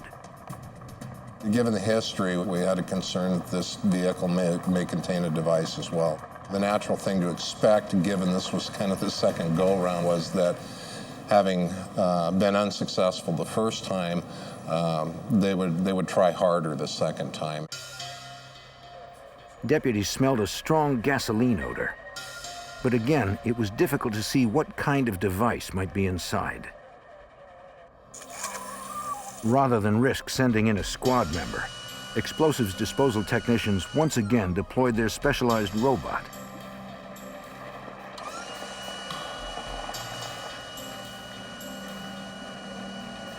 The technicians operated the robot remotely from the safety of inside the EDU truck. We sent the robot downrange in an effort to scout the vehicle and see what we could see. The robot was equipped with a video camera, remote-controlled eyes for the explosives disposal unit. Technicians guided the robot to peer inside the van looking for a bomb. The windows of this particular van had been darkened, so we weren't able to see much of anything at all. They tried the robot's lights. Oh, too much window tint on. I can't see anything out of the back either. There seemed to be something in the van, but the robot's camera still couldn't see clearly through the window tinting. Can't see anything out of that window, can you? They needed to know what the object was. We elected to use the robot to shoot a window out of the van and open it so that we could see inside. The technicians then activated the robot's water cannon disruptor, which fires a slug by water pressure rather than gunpowder, so sparks are less likely. Take the shot.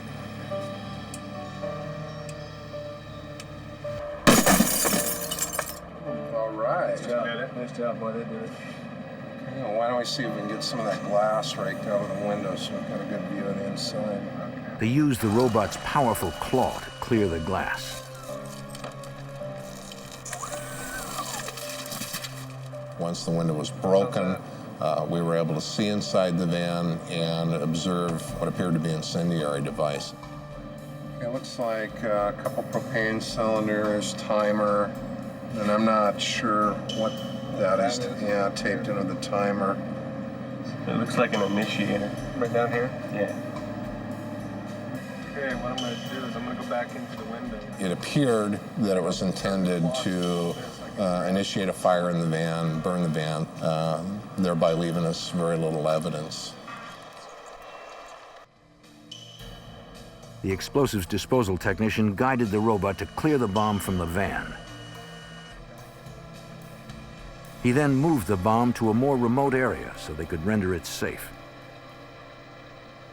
There it is. They again used the water cannon disruptor.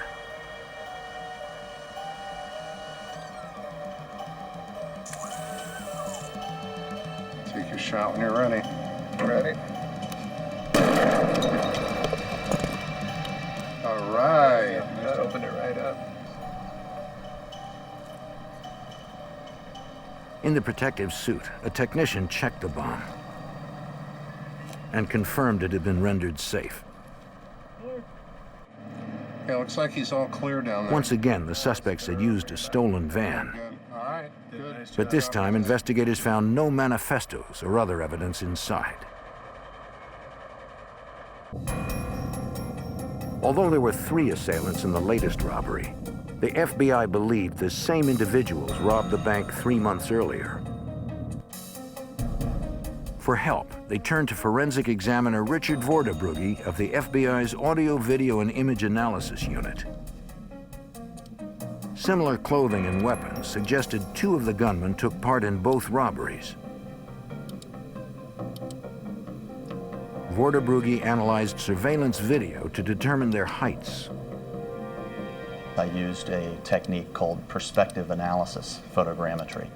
That involves taking a set of measurements of fixed objects within the scene, determining the specific perspective of the scene, that is to say, how the camera itself was related to fixed objects within the scene. Because the cameras were facing downward, Vorderbrugge had to use complex mathematics to determine how actual size is reflected at that angle. He then compared the measurements of the fixed objects, such as a table leg, to the relative height of the bank robbers. He concluded the 2 robbers from the April 1st robbery were very likely 2 of the 3 from the July robbery. One of them was approximately 5 feet 7.5 inches, and the second robber was approximately 6 feet 1 inch. And by finding, as I did, that the heights of the 2 individuals in the bank in each case were about the same, it certainly helped strengthen the case that they were the same people involved.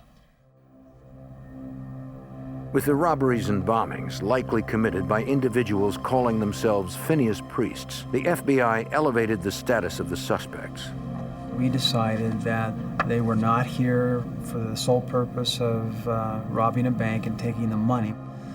These guys had a message that they were trying to get out to the public, and it was causing havoc in the city of Spokane. A lot of people were concerned about their safety, and as a result, the FBI felt like, you know what, these are terrorists. To help capture the domestic terror suspects, the U.S. Bank offered a $100,000 reward. Despite the reward, a month passed with no new leads. Agents believed the terrorists were out there training, getting ready to strike again.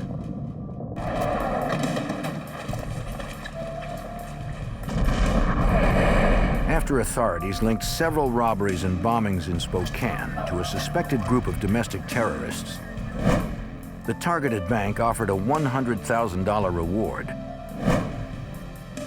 and the FBI released a composite sketch of the getaway driver. A month after the second bank robbery in August 1996, the reward offer generated a promising lead. An informant came forward saying he thought he knew the man in the composite sketch. The informant, a licensed firearms dealer, believed he met the man and a few others several months earlier. It was before the bank robberies began. He sold a group of men military clothing and equipment. The merchandise that you guys ordered. One of the men looked like the driver in the sketch. I don't The informant said they asked about buying plastic explosives and a bazooka. Then they asked for his help outfitting their SUVs with tank armor and bipod-mounted machine guns. But he wanted nothing to do with such illegal activities. Before he left, one of them bragged that a small group of well-prepared men was going to bring the banking establishment to its knees. Could you show me? The informant said he met the men at an auto repair shop owned by one of them. The shop was located in the small town of Sandpoint, Idaho, about 75 miles northeast of Spokane. In late August, the FBI went to Sandpoint to investigate the lead. Agents rented an abandoned building with a view of the auto repair shop and discreetly watched the suspects as they outfitted their SUVs. FBI Special Agent Mark Cullinan believed they might have found the robbers. When observing these subjects' daily activities, it was suspicious to us, first of all, that they didn't have any noticeable means of employment. That was an indicator to us that they're gaining money or the means to operate through other methods. Since we didn't know what had happened to the money from the bank robberies, this was a possibility. Agents photographed the suspects and anyone seen on the premises. One of the individuals we identified as Robert Berry. Berry ran an automotive repair shop in the Sandpoint area, but didn't seem to be doing any business, didn't seem to be using it to generate any income. Agents identified a second suspect as Charles Barbie.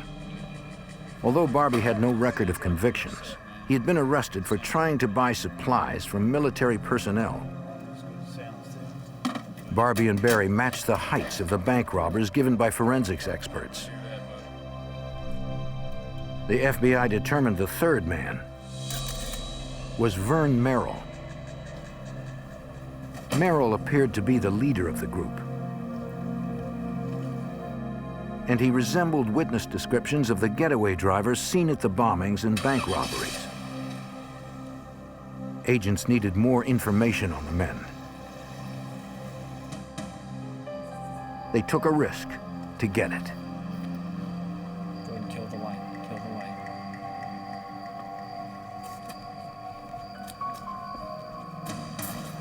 One night in early September, after the suspects left the shop,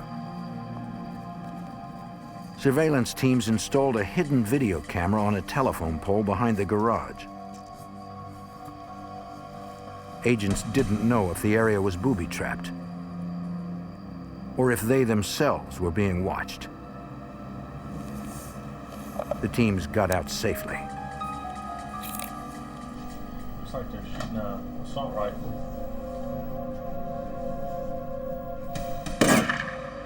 What the camera revealed was chilling. Agents watched the men test different weapons and types of bullets to see which could pierce the steel of car doors and the Kevlar of bulletproof vests. It was clear they were preparing for battle. During weeks of surveillance, the FBI tailed the suspects from the ground and the air as they drove to various cities in the Pacific Northwest. Agents believe the men were casing banks. Suspects are heading west on Sprague Avenue. On September 6, 1996, 2 months after the second robbery, the bank, newspaper office, and health clinic previously targeted received threatening letters promising further violent attacks. Some sort of stationary surveillance plan. Authorities developed contingency plans that would allow them to follow the robbers to their next target. So far, they've hit us twice. They can't choose Wherever it might be. But that's not to say they couldn't take any of the other back roads down to meet or intersect I-90. So what we're going to have to do is come up with points far enough away that they can't take a back road and get around behind us before getting in their home territory up there.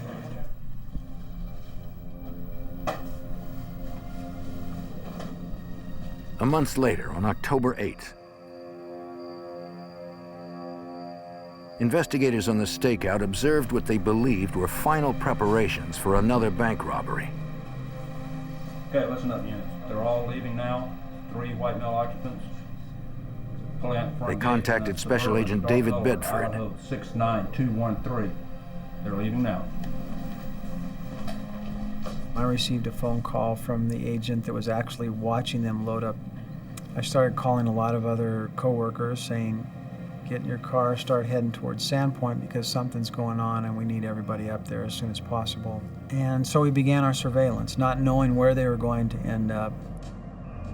The FBI tailed the suspects as they headed west out of Sandpoint. Their license plates indicated the truck was to be used in a crime. The plates on the Suburban did not match front to rear, and both had been reported stolen. This also added a new sense of urgency to our investigation. They followed the men 400 miles west, across the Oregon border. The individual looks like he's breaking into a van. In Hood River, Oregon, agents watched the men steal a van from a used car lot and add it to their convoy.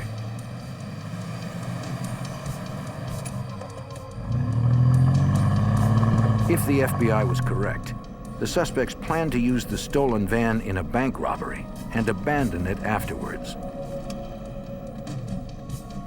We observed the vehicles stop at a truck stop where they shifted some gear between vehicles, they did some moving around and some planning, and then they departed again in one vehicle. As agents shadowed the van, they realized where the suspects were headed. By approximately 6 o'clock in the morning, we were hundreds of miles away from where we had started and on the outskirts of Portland. We watched them drive a meandering route into the city. By 10 o'clock, it was clear which Portland bank the suspects intended to hit. They're making a left into a parking lot. Appears to be a bank.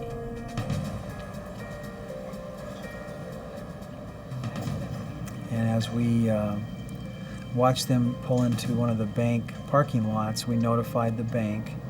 They immediately locked the doors to the bank, keeping all of their customers and everybody inside. And our plan was, as they exited the vans to go up and enter the bank to rob it, we were going to arrest them.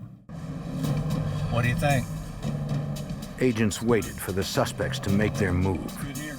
I like it. All right, they're in front of the bank. I was approximately 30 yards away from them, and with my binoculars I could see exactly what they were doing inside the van, and that was pulling out their guns. They were donning masks, they were putting on their camouflage gear, and they were getting ready to make a break towards the bank. And it was at that time they saw the same things that we saw. The customers that were trying to get into the bank were unsuccessful because the bank had been locked.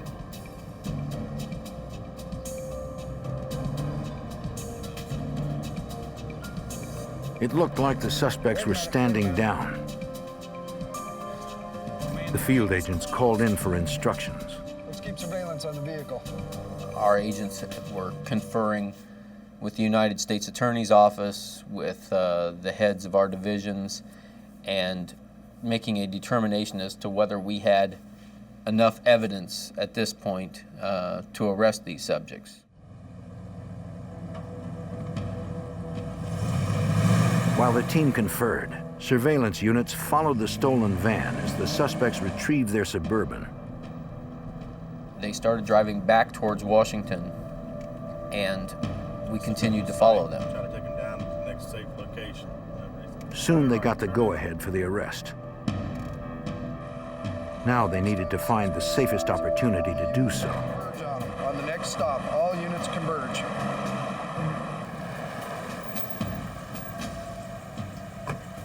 When the subjects stopped for gas at Union Gap, Washington, we decided that that was the best place that we had in order to effect an arrest.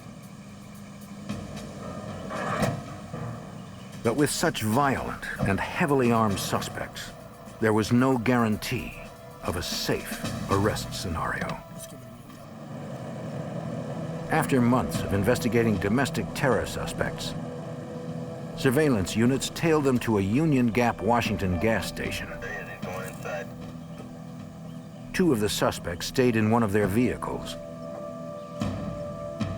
while the third entered the gas station. With the suspects split up, the lead agent put the operation in motion. Temple.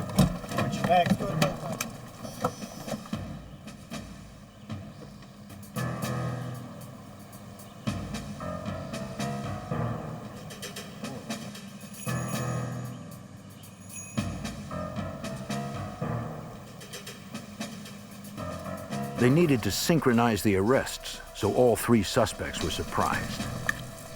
FBI, you're under arrest. FBI, freeze the wheel. Hit the car. Hands on the wheel. Hit the car. Put your hands on the car. The bed of the vehicle. Put your hands on the car. Vern Merrill, Robert Berry, and Charles Barbie were arrested without a fight.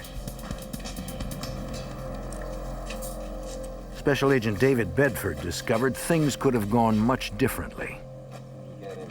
Following the arrest, we did a search of the vehicles they were driving. We found hand grenades, thousands of rounds of ammunition, probably half a dozen different types of weapons, gas masks, tear gas canisters. These guys were definitely ready for battle. Agents also found a threatening letter to the Spokane bank that had been robbed twice. Despite the three arrests, the FBI knew one suspect was still at large.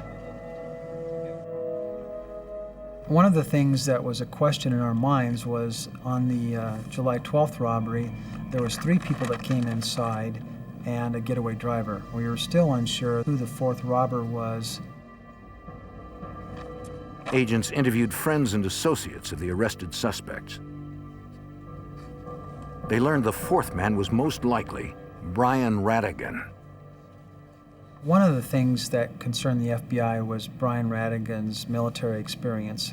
He apparently had some training in sniper school, and so the surveillance, the investigation that we did regarding Brian was very careful, very thought out. Those who knew Radigan said he was heavily armed, well-trained, and paranoid. Just throw that in there. All right. And if you don't mind. The FBI wanted to avoid a violent confrontation, as did the suspect's family. We solicited help from Brian Radigan's family members who, after talking to them for some time, felt that it would be in his best interest if he came forward and was arrested. And so the family members sent a train ticket to Brian and his wife. The ticket was for a phony departure at a time when the FBI knew no other passengers would be at a Washington State train station. Undercover agents posed as station employees.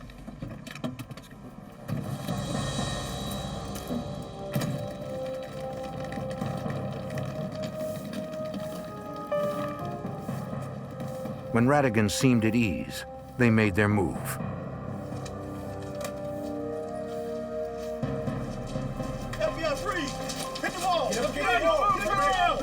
Radigan had no way to fight back or run. He and the others would be tried for their crimes, not their political or religious views. The FBI does not investigate individuals or groups based on their beliefs. We investigate crimes. We investigated these acts because they were violent crimes. They were bombings, they were bank robberies. We investigated them as we would any other violent crime. On July 24th, 1997, Charles Barbie, Robert Berry, and Vern Merrill were found guilty on 8 counts related to the bombings and armed robberies, and were each sentenced to life in prison. In a separate trial, Brian Radigan was found guilty of similar charges and sentenced to 55 years.